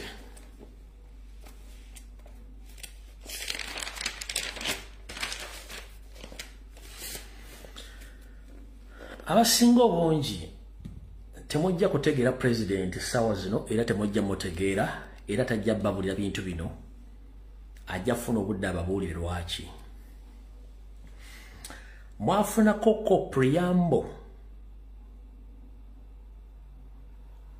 ku bintu ebyali mu kalulu akawedde lwaki president yajjayo musango ogwo. Temwamanyi kyassa Kanso Anthony Wameri. Zino z'ensonga ezassa Kanso Anthony Wameri zezino ensonga ziri bbiri. Esooka Kanso Anthony Wameri yali committed ku ggwanga lye, yali committed okuyamba abantu abanyigirizibwa. Yali committed ku ggwanga lye, yali committed okuyamba abantu abanyigirizibwa. Ate Kanso Wameri yali amanya amateeka okusinga n'abaana bayita ba senior lawyers ba senior counsel. Mu musango president gwe yawaaba nga waabira akakiiko by'okulonda n'ennyanja tebahabulwa okumubba obululu.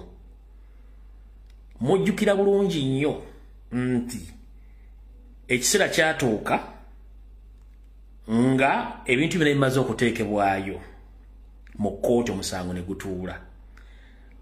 Omusango gumala okutuula obujulizi bwonna obwali bulumika Nyandwe obulumika Electoral Commission n'emivuyo gyonna ekituufu kiri nti Sseggona akali amaggwa Erias Lukwago ne ttiimu yaabwe bali bamaze okusikamu empapula zonna ezirumika Nyandwe Yosoferi ne Electoral Commission obujulizi baabujjamu. Bino mbale tembimanyi obujulizi baabujjamu. Sseggona Erias Lukwago ne balooya abalala bali bamaze okujjamu obujulizi obwo. Omugenzi Anthony Wameri bw'amala okitegeera ategeeza president nti nno omanyi nti obusajja empapula bwazijjamu ez'obujulizi bwonna obuluma ki obuluma Electoral Commission Museveni. Awo Kanso Anthony Wameri wagambira president to submitting obujulizi obupya. Olw'okuba nti yali deal between Chief Justice ne Museveni Electoral Commission n'abaana abasajja Sseggona Lubega ne Erias Lukwago okujjamu obujulizi. Anthony Wameri yaga president to submitting obujulizi obupya. Chief Justice n'agamba impossible temusobola kusubmitinga bujulizi bupya. Lwaki baakikola? Wandi bali bamaze okukwata akasente kaabwe ate nga bategedde nti Anthony Wameri abategedde So they had to fight okulabanga Anthony Wameri avaawo by all means. So ekyassa Council Anthony Wameri mwalimu akaluka bbiri abiri mugombo yamala okulabisa Segona nalabisa Lukwago ne baloya president yalatadde Bwesige kwe kusabadde mwateekemu application y'obujulizi baleko bamaze okutula deal Anthony Wameri teyasobola dutonda. Ekyokubiri, Anthony Wameri yayimirirawo nnyo ku lw'aba foot soldiers bonna abasinga obungi nga bawoliza ku bwerere kulwa pate. Anthony Wameri nakyo nga kinyiiza ba senior councils already abali bamaze okutunda protest abali bamaze okutunda tojja kulayira millions mukaaga eza do obumbi mukaaga obwa shillings za Uganda ezaweebwa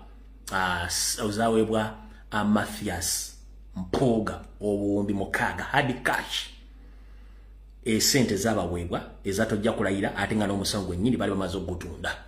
Kati ekyo ne kitisa Council Wameri alaba mu butwa. Council Wameri yali abamanyi bulungi nnyo time bwe beetuuse gavumenti ekyusi bagenda kukwatibwa kubanga they are well known.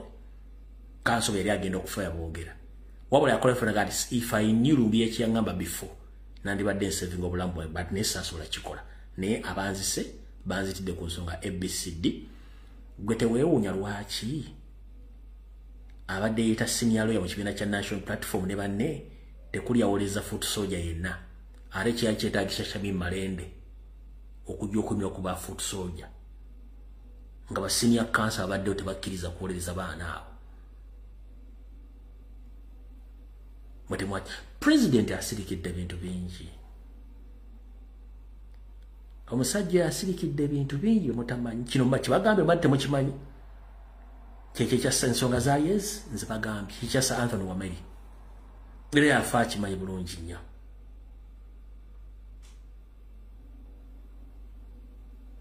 Bana abalabaze kati okuweza babaze kikola lwa ggwanga nenge yaliwo mu kusooka bajjawo mutte era nga yakikola beba tiimu bakikola ebyo tiimu yakikola oluvannyuma nga yabaguddemu ng'obujulizi babukuddemu. President alina ebizibu bingi nnyo bambi ate ng'alumirira eggwanga so kati kimukitegedde bulungi nnyo.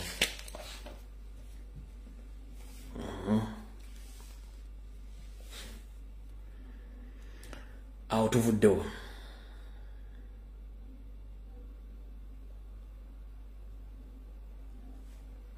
bwe tumala okuvaawo tugenze wano omanyi ensonga lwaki Kyagulanyi asanze olusozi lw'amaanyi nnyo mu bantu abadde beyita ba elite mu byobufuzi. Museveni yali yazimba ekintu kye ng'amanyi kyaggwa dda ng'ataddewo enkwezengeze zimukola ebyobufuzi. Kyagulanyi zonna n'aziyuza kati bwe busungu obwo. Speaker Anita Amongi n'abalala bavuddeyo nnyo okulwanyisa National Platform. Era ezo zonna gye bagenzi bayita nga bafuna no positive kikonna kakodyo kakulemesa National Platform kufuna namba z'aba MP bangi. Olw'ensonga Anita Amongi kennyini ne Bampuuga ulibya bulungi nnyo Anita Amongi kennyini ne Bampuuga be baali basabye bagende bakole ennongoosereza. Ennongoosereza yasooka yali ya lumu ng'eno ya kujjawo leader of opposition abeere ng'alondebwa ebibiina byonna. Lwaki baakikola? Baakikola nga baagala kulwanyisa National Platform olw'okuba nti ekiseera ekyo yalina numbers oba yalina numbers mu parliament ti yalina mandate okulonda leader of opposition. Kati olw'okuba nti bakolera Museveni ng'ate Museveni akimanyi nti ekibiina bwe kiba nga kizze nga kye leader of opposition kijjamu obuzibu bajja kuleeta balupo bakambwe nga Ssenyonyi okubalabisa. Ne bagamba lumu agenda drafting etteeka ng'etteeka lino lijjawo leader of opposition okuba nti ekibiina kye kimulonda nga all opposition parties nga teziri fake ze zirina okwegatta zironda leader of opposition. Nga kino ebiina byonna ebyesimbye ku Nuupu ne weefuna abaka nga basinga akawaayiro kali akapya kaba tekagikkiriza kufuna kulonda leader of opposition. Kijja kwetaagisa ebibiina byonna okubeera involved bironde leader of opposition. Kino kiba kikolera ani?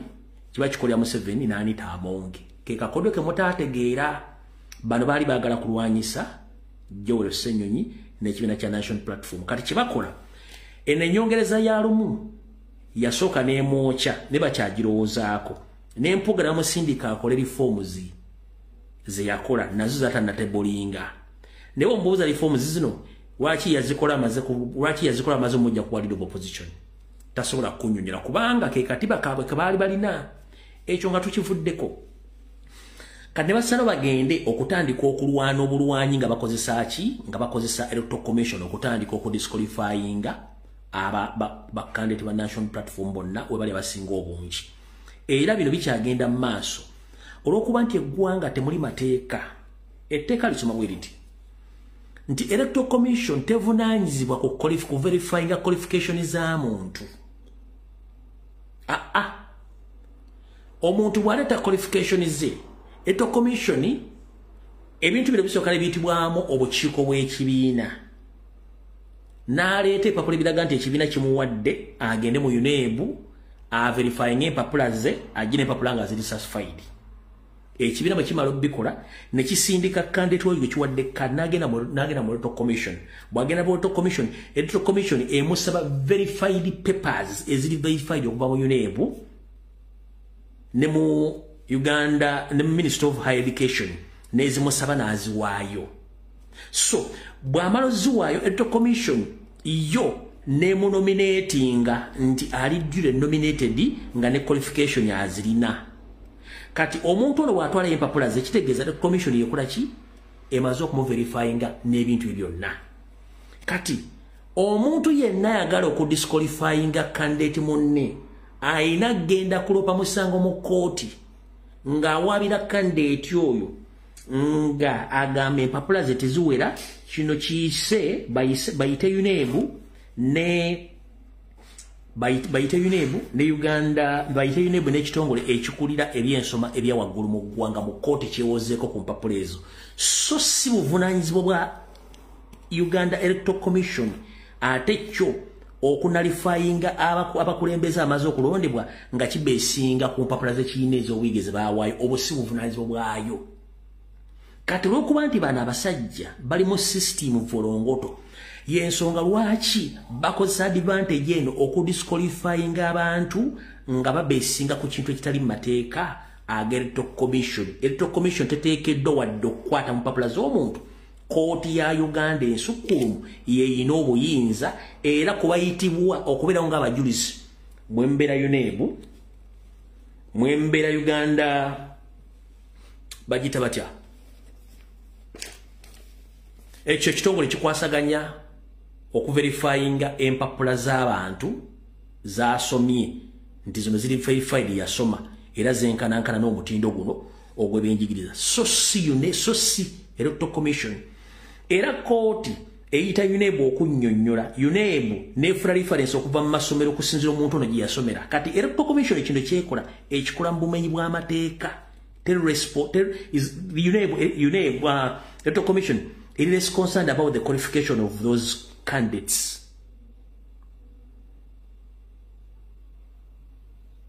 Tebijikwata kuwadde n'olunaku n'olu. Lwaki tebijikwatako? General Ashande yasoma okusibwako emikono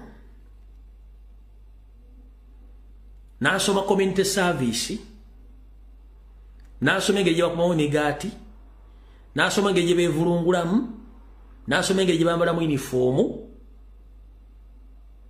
empapula ezo n'azikuŋŋaanya zonna n'azitwala mu UNEB n'azitwala ku Electoral Commission ne mu nominating nga bakandidate basinga obungi basoma senior 4 ne batuula P7 ne bafuna equivalent Electoral Commission nebajjamu ate yetali UNEB kadoza mulaba double standards so omuntu yenna wakana wano genda obuuze National Council of Higher Education mu Uganda ekitongole kivunaanyizibwa ku byenjigiriza ebya waggulu n'okukakasa empapula bakiyita National High Council for Education ndoza bwe kiri kyekitongole ekyo National Higher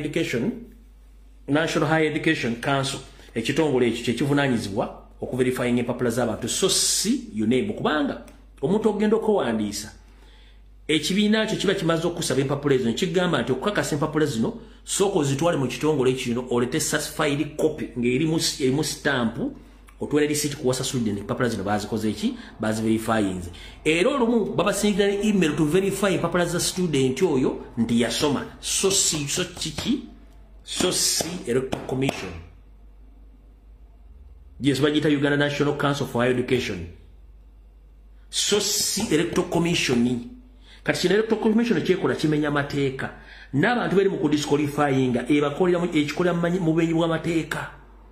Kubanga si erina okuverifyinga empapula z'abaki? Z'abantu abayisimbyewo.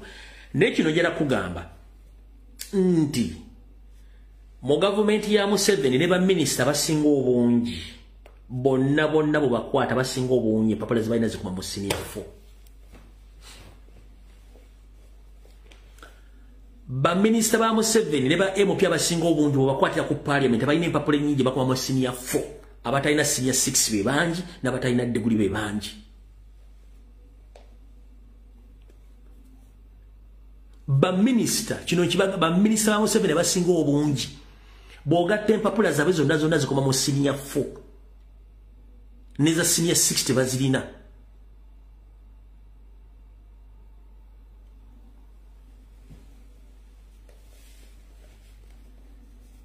Kati yensonga lwaki lwaffe Magezi ajja n'ayogera bw'atyo oli simanyi Lutumwa Kisoke n'ajja n'ayogera bw'atyo nojja oli ali mu galaji gye bamukanikira buli maawa mulinya wagonda nakyali eri mu galaji bakyamukanika najja nayogera bwati kubanga empapula zaabwe teziwera so yembeera eriwaawo mukitegedde bulungi nnyo ku nsonga eyo bwe tuvaawo nakino nkyogeddeko mu kavidiyo kenkoze emisana njagala omuntu ali kuno ng'omanyi kyengenda okufulumya oŋŋambe kituufu oba nedda.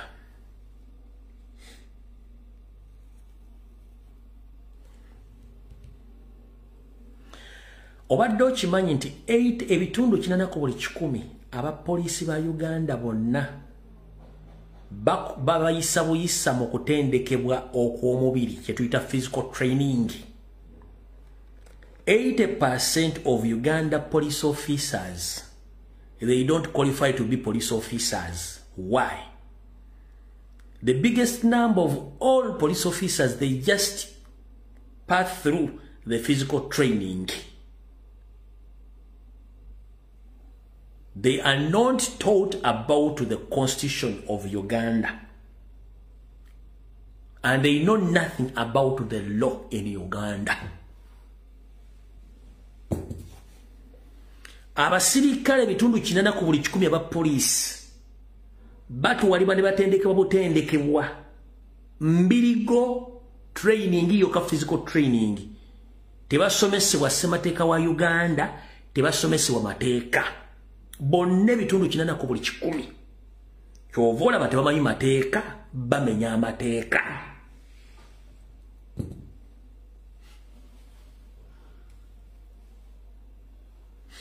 Njagala amanyi information gyenkuwadde ongambe nti ntuufu oba nkyamu kuba ennaku zino njala nnyo okwogera n'abantu benjogera nabo ngamba buli ebintu bino nga nti yes kituufu oba kikyamu saagala owandike nti kituufu olw'okuba nti njogedde nawe wano njagala nti kyoyogera kicu oba kikyamu.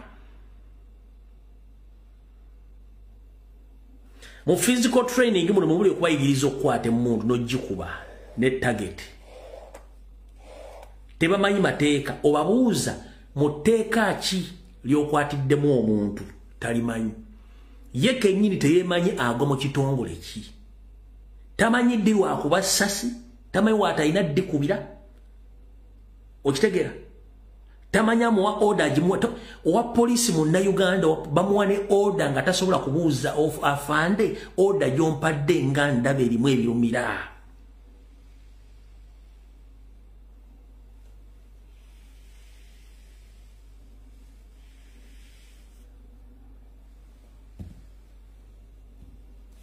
% abapoliisi bemula mu Uganda bonna tebamanyi mateeka bagenda bugenzi kutendekebwa mu physical training.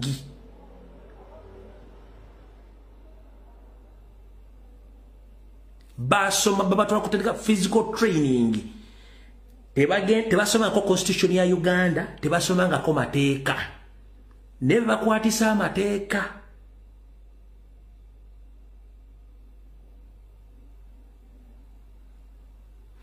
era kyovola president yababuuza under which law musanya nagamba gwenja kukwata ambuuza under which law oyina mudemu gwenze ngenda kukwata kubanga bambuuza muteeka ki kati bwabanga omuntu ayambadde uniform y'eggwanga talina wadde constitutional app mu ssimu ye yeeyigiriza amateeka ne commandant yennyini abasinga obungi tebamanyi mateeka kati tuli ku kikino gwanga kiri tulimu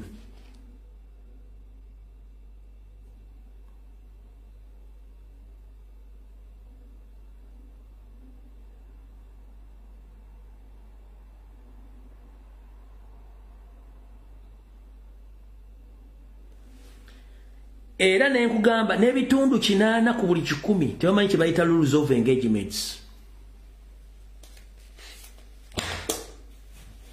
Omusirikale omu gwe nalaba mu bulamu bwe nga amanyi rules of engagements bamuyita Kaweesa omugenzi.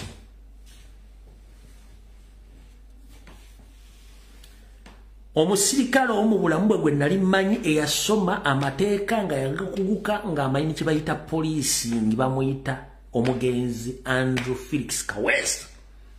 Yali yasoma rules of engagements. Munjukira ka video akagenda viral nga akuba omusirikale omugagwani akulagidde okuba tiya gasi mbwagwe namugamba ni akulagidde okuba abantu siwe kityo kino okuba abantu mwabategeezezza before nga temunnakuba tiya gasi ekibayita rules of bonna 80% bonna tebamanyi rules of engagement. Genda onoonye video mugenzi Felix Kaweesa gobatta nekirumira ali amanyi rules of engagements neza kirumira zakolanga mumbeera mwe yabeereranga bwe yali adiringa n'ababbi nga bamanyi tewabirawo rules of engagements. Kirumira mumanyi physically rules of engagements za kirumira zakola zali situational zalinga situation amanya bani bagenda muti yoteri rules of engagements bwaba agenda mbabbi yoteri rules of engagements yo kirumira ayo nali mumanyi yenga muntu nali mumanyi amanya dirwa agendi bya situation tikati ngenda kulumba babbi be kato bali bayine amala basu studying abayine mundu bayina kinti kati wano muntu wala kifuba tiwali rules of engagements naye Kaweesa ye muntu gwe nalabako mu byaddala nga amanyi rules of engagements kati bano 80% bonna tekuli amanyi rules of engagements bana ba police 80%. Omugenzi kirumira mugambye rules of engagements is a situation. Bwe kigambo situation okwengaginga ng'omulabe yamala kubalanga mbeera bano bengendamu rules of engagements zikola bazimanyi tebazibangenda kulumba babbi batebetaga rules of engagements wanongendawo kimafia kuba yali kibanda okitegera atali ye yali mu mbeera y'okunoonya abassa batembe yabeerangamu kati rules of engagement zali situation ongamanya ngenda mu kiwunya ababbi bo mu kiwunya bakola batya bali bameka bali mbalumbi entya nasoka nakola survey nalyoka agenda bali bagenda okulumba okitegera ne kati bana ba police bonna 80% tebamanyi rules of engagement ngoyagala okuprovinga kino. Tunoda nyo president ngaabuuza abavubuka bano under which law, under which article of the penal code. Nekigambo penal code basinga police tebakimanyi. Nekigambo penal code police abapolisi basinga bwe tebakimanyi. Kubanga police ekolera under penal codes. Agamateeka amawandiike police mwino kubakubuuza under which penal code. Gwenja kukwata gweva wano kugambye deri nga bolebona ona amabina gamulinga enkuluku gwe ngambe nja kukuba emiggo tamanyi do you engage tamanyi do you withdraw tamanyi do you won yajja buzigwe ngenda kukwa president yabuzo musajja under which penal code nja kukwata kugambe yita wano kati ye police gye balimu takimanyi nti n'okugula safe ye mundu ayina etteeka mwagigulira ng'agigula n'ensonga lwaki agudde safe tamanyi na mundu agikutta atya mu mbeera kimu alina okukwatira emundu gwomanyi nti abapolisi ba Uganda basinga obungi tabamanyi tteeka lifuga mundu zino enyimpi pistol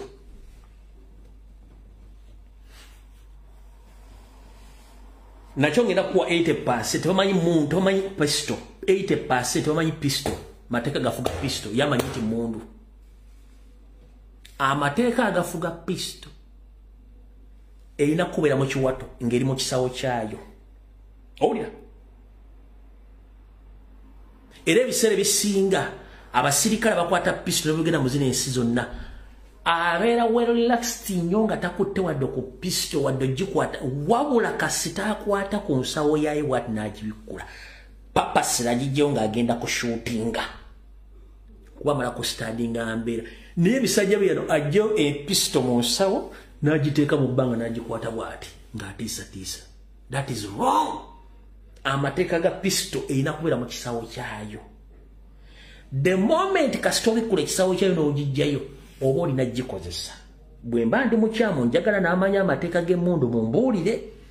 Omanyi kuno kuliko abakawumenta tabatamanyi amateeka.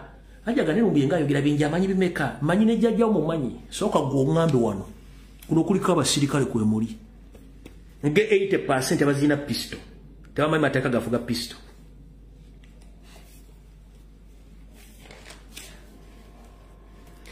Tebamanyi mateeka gafuga pisto kuba ne pisto erina amateeka gaayo.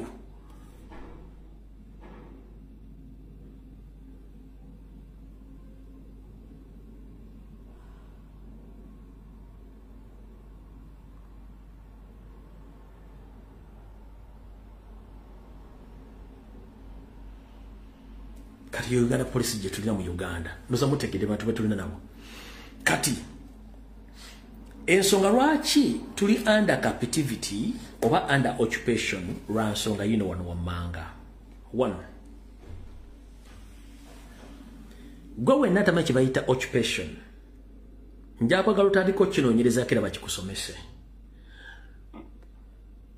Occupation yembeera ejja mu kitundu nga bwe bakibaddemu batandisa obbalya mpola bajjamu bateekamu abantu abalala.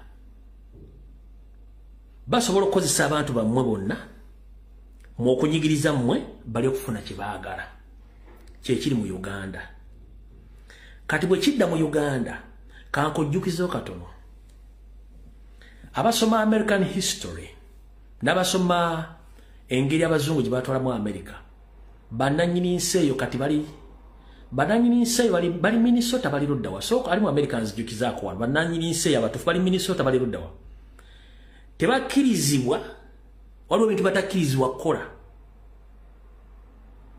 Waliwo ebintu batakkirizibwa kukola n'ebyobufuzi tebakyabakkiriza byenyigiramu wadde okubaaka office ne babateekaawo bali isolated bananyini nsi eyo. Bali Minnesota bali luddawa bananyini nsi abayindi abamyufu. Nyanguizaako wano tusigaze eddakiika zino 2. Bananyini nsi bali mu ssaza ki? Abayinde bamyufu bali mu ssaza ki? Bali mu Arizona. Neroza ne Minnesota gye bali sekadamaga bali mu Arizona. Kale katugende mu Arizona bali mu Minnesota gye bali mu Arizona ne Texas. Agnes Nacho ne Texas gye bali ne Tennessee gye bali. All right. Kati ne Kentucky ndoza bali wane bali marginalized. Kati Museveni kyali mukola. Museveni slowly is marginalized Baganda. Nga basqueezing mpola nga abajjamu nga ateekamu abaabwe.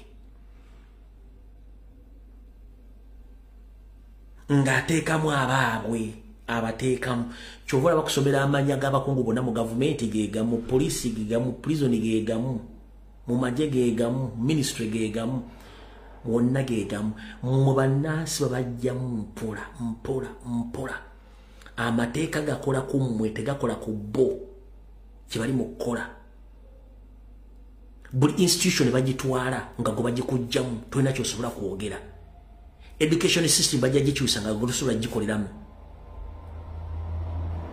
transport system bajja gikujjamu nga tosobola kukoleramu business bagikujjamu mpola nga tosobola kukola kikugibeeramu bakunyigiriza business nekulema bakola buli kintu kyona okulemesa ate gwe mu Uganda okulemesa tebagenda kukubaluyi embeera yennyini mayi tuli bazibu nnyo ffe tudduka mangu yobusuubizi bintameze sikyabisobemesi ng'odduka bw'obivaamu oli owa bagenda bingiramu adde ku mbeera entuufu normal standard gwe nga bagikugobyemu kyobadde tomanyi mu education system bagenda gifula nti yabbe nga tokyasobola kusomesa mwana gwogiveemu owaaba ayingiremu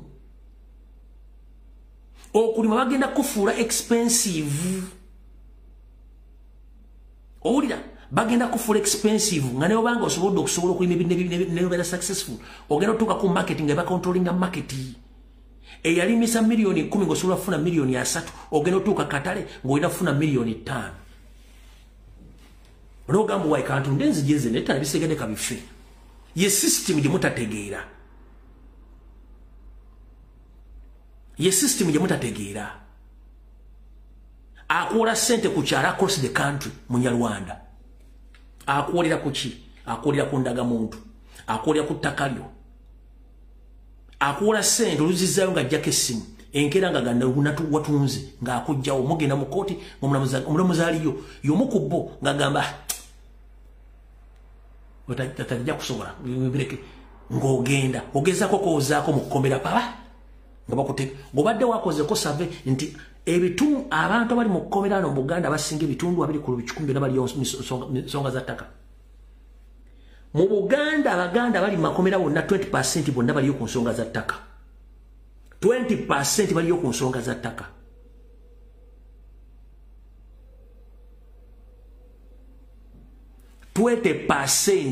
abaganda bali makomera baliyo ku nsonga za ttaka nga tebalina na fayiro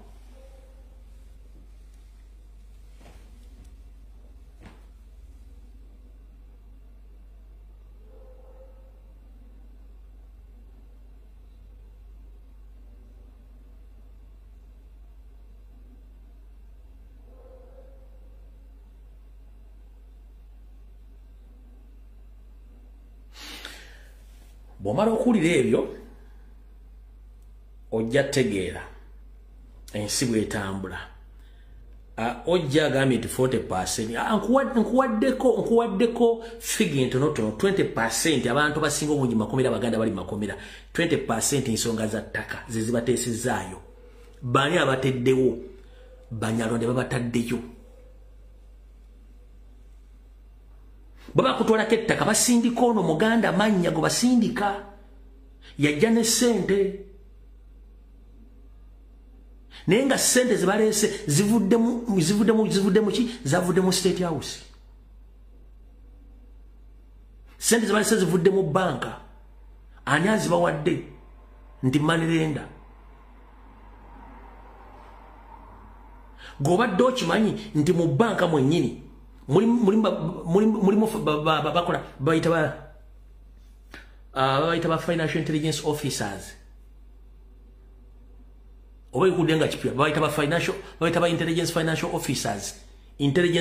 officers mwe bali babega byanfuna batunula mu kitabu kya banka ne batunula ku bewoze be baani bayina security ki biri mbitundu kingo mulimu okukola profile ekyo nakyo mbalete mu kimanyika kibasomesa olwaleero mu banka zonna kati mu Uganda mu 7 yateekamu be bayita ba financial intelligence officers ng'omulimu gwabwe kutunula banka ssente zirimu z'abaani abeewola looni be baani emisingo gye bateekayo gyegiruwa giri mu location ki bwamanya okubamala okukola intelligence kwe kunoonyereza nga bagifayiringa bagitwala mu 7 ku mmeeza nenondo mugundi waliyo byapanga 705 biri mu kitundu gundi tekale nga batandika kunoonyereza nyini kyapa nyini buli kimbuli okanya funa bizibu okanya kukuba misolo kukuba kinga tomanyi wete banga tono nnyo nga baga nti ebintu biri ku auction bitunzi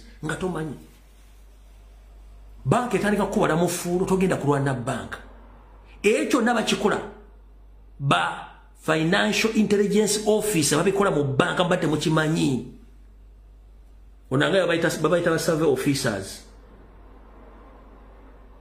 ekyo mbate management je kiri mu banka nti Museveni alina abantu batambula buli banka microfinance ne bafuna details za mwezi zonna oneyewolo bukadde mmeka nti bisatu ekyapa kye kiri ludda ekyapa kye kiri mutungo bina wali worth sede mmeka nti bwezi tyoke yakasasula ko mmeka nti bwezi ti kati bwewolo bukadde bisatu noteka ekyapa kye kiri mutungo bina kiriko acres mmeka eka 2 wa kitundu kya eka nti kuliko ennyumba ekana nti bwenti nti mumbanja sede mmeka tumbanja bukadde nga 15 kati bwamanyi bakubanja obukadde 15 kyebakola kiriwa nga bagenda batunula mu income ne expenditure yo nga bagenda mu revenue nga batunya business gyokola kati nga basindika ba revenue officers nga batandika okubala omufuulo nga basindika ne banka ngetandika okubala omufuulo kati mu process y'okulwanagana revenue nga ne banka olwanagana yo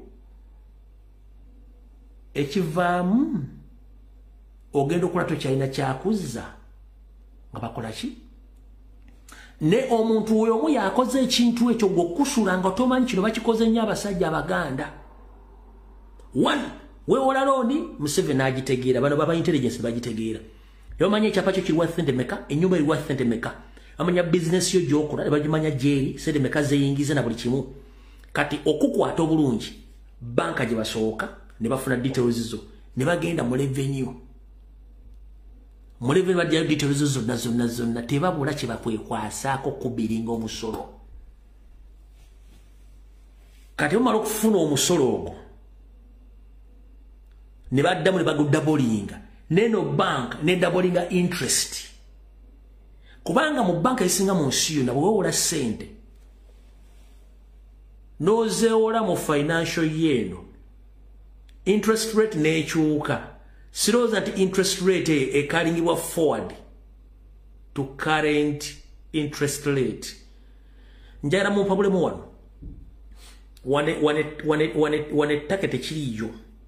The moment woze omutwalo gumo gwa sente mu financial year interest rate ne bwerinya sente zo zisigala ku interest rate eri enkadde okujjonga ewereddeko empya ne ziba zigatta era empya zibeera ku current interest rate kati njala wana ali mu comment section omuli omunsi mwoli interest rate ya banka nga woze sente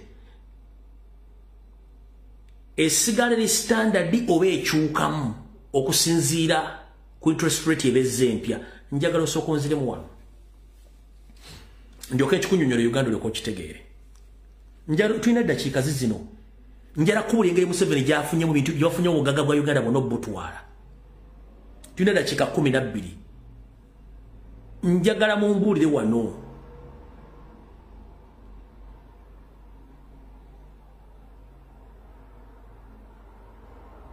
singa newola omutwalo nga lumu January interest rate netuuka mu June n'erikyukamu n'erinnya interest rate yange ey'omu January nga newoze sigala yemu oba eyongezebwa ku ziri empya ezize kyenjagala wano kubanza wante kiriwo Joel Yakaiza agambe the interest rate remains the same ever. It doesn't change according to the current rate.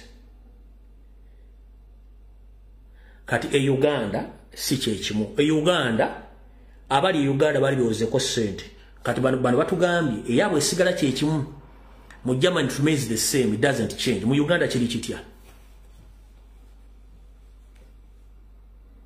Mu Uganda kiri kitya? Nze saara kwogera bigambo bino mungende mbyayogedde bigambo nti yalimbya njagala mu Uganda abewoze sente mu Uganda kiri kitya? Comment section njibalekedde mbonde ndakikemu kama n'okunywa ku mazzi.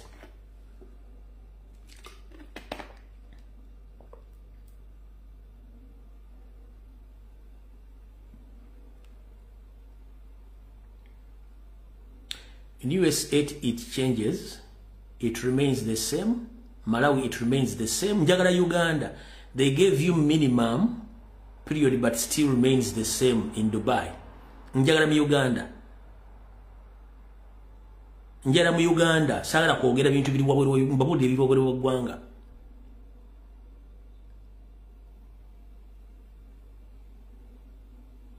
mu Uganda ekyukamu it remains the same interest rate according to what you signed mu Uganda byo tulina babbi it changes if another current to clear it depends on rate njala kumanya mu Uganda it depends on the agreement in Uganda you lose to almost 250k message is Uganda lives in Weola mu Uganda basinga ojibanga ekyuka ne nja kufuna bakafuna bajja kuntegeeza nekimanyi mu Uganda interest rate ekyukamuko wadde ku bbanja ly'ekkadi yinza okuba ekyukamu bokusinzira ku kibabala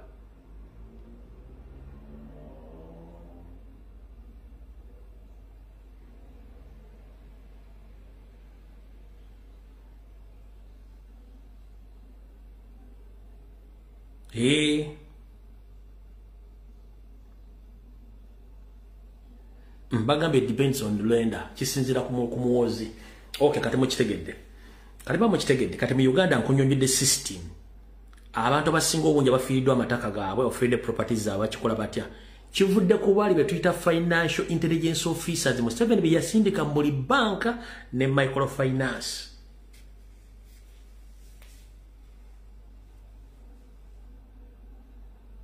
baberayo kumanya ono yani takali lyalina lyenkana ki yewola mmeka kati oyo intelligence officer yakola report ne batandika okunoonyerezaako ebyenfunayo biyimiridde bitya osaasaanya otya business ze wakola baddayo deep badiginga ne bajja bakola ku meeza bagamba kati sebo revenue tuze tugamba wasobola ebintu egindi mwaka bwegute sente tezagira bwezi nebino bakola banga bagala omusolo gwabo kadde bagala omusolo gwabo kadde 10 mwaga ndi wanyaga omusolo niba kula bazina obole nga ne banke kunaga munanga atoludde okusasula some interest because bitya bichi ogenda okula mwezi gumu ngoina kwetuga kino badde bakikolera ebbanga mwenanga temukimanya amataka g'abantu n'ebizibu babitetta mu Uganda Museveni abadde akikola bwatyo yasindika bambegabe mu mabanka mu microfinance bonna babeera omwo babalindiridde bakola mulimu ogwo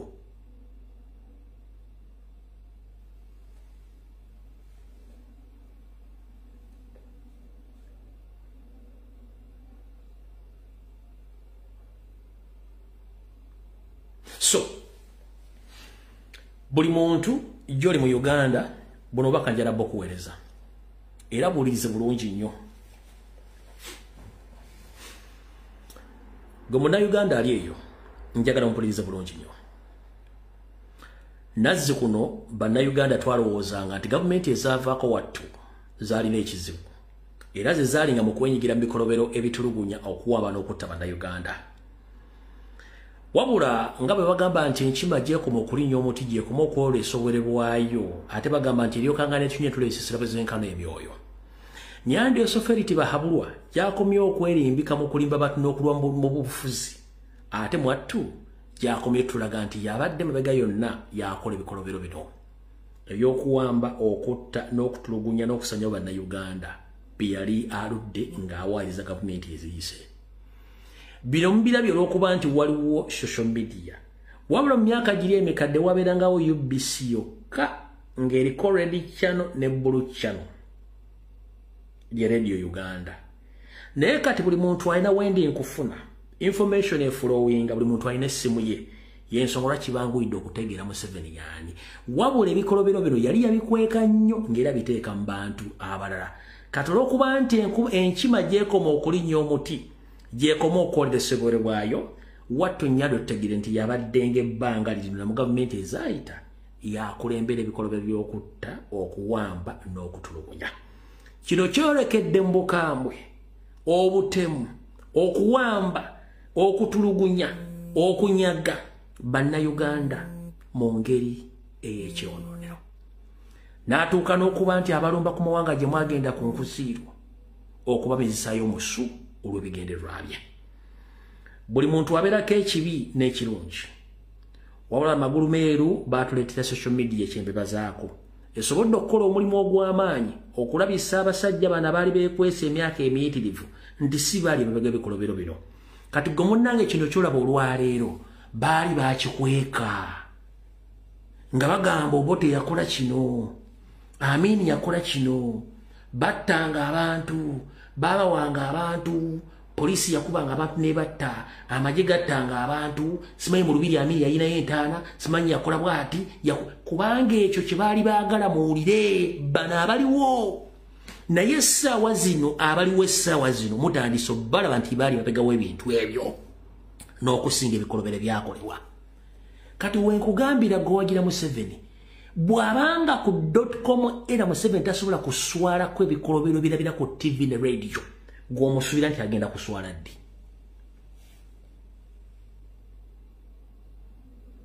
Omusuubira nti agenda kuswala ddi?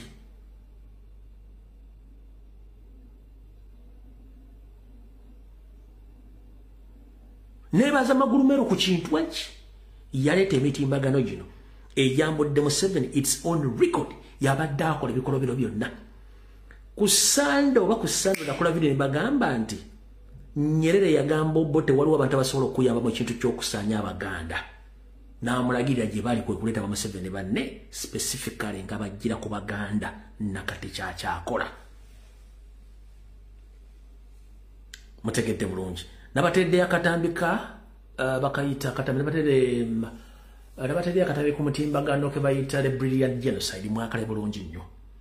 Abakalimbo bonna abawo obujulizi mwali mu Sejjusa, Nobert Mao n'abantu abalala. Bwebuuza what happened to them okudda okukolera Nyanda ng'ate bamwako obujulizi. Awaani asiriwaza munne. Mugende mulaba akatambi ka brilliant genocide nakabatereddeyo. Sejjusa wako obujulizi ng'ali Bungereza nti baakolanga ebikolobero eri Museveni ebikolanga. Mao nawo obujulizi. Kati bwe bali mu gavumenti ya Museveni, Sejjusa agamba n'omwana okukwata ekiyuniyuni musango kyokka nga bazzukulu bakwate mmundu bazirina tasobola banyegako. Kyenkugambye nti embwa esigalambwa ne bogisange mu Europe esigalambwa. Nze mutegedde. N'olw'ensonga eyo mukulembeze manyi kati ali safe ne bakomrade bali safe. Mu dakiika ng'emu mala okubuuza wano ku bakomrade mbuuze omuntu omundabe oba bali safe bulungi then tulyoke tulabe ng'egye nfundikira mu video mu dakiika ng'emu mpe mu dakiika emu. 1 minute. 1 minute.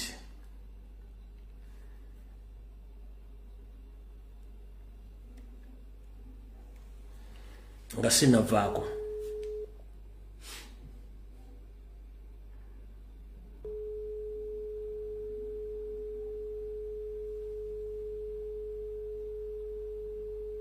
Ndowooza ntaliko. Ndowooza bali bulungi kubona gwenkubira talinaako ndowooza ki? Talinaako network. Olw'okulaba ono.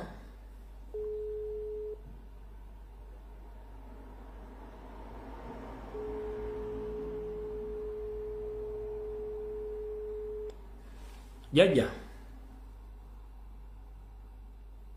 Hello.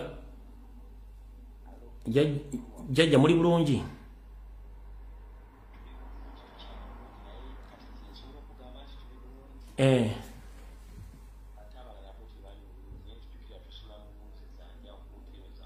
Alright, kuba mbadde wano ku live nga ngifundikira njagala mba checking eko nsetegere muli safe. Okay. Bayesebe kuwotere musuze wali safe wali bantu bayingidde munda. President wali.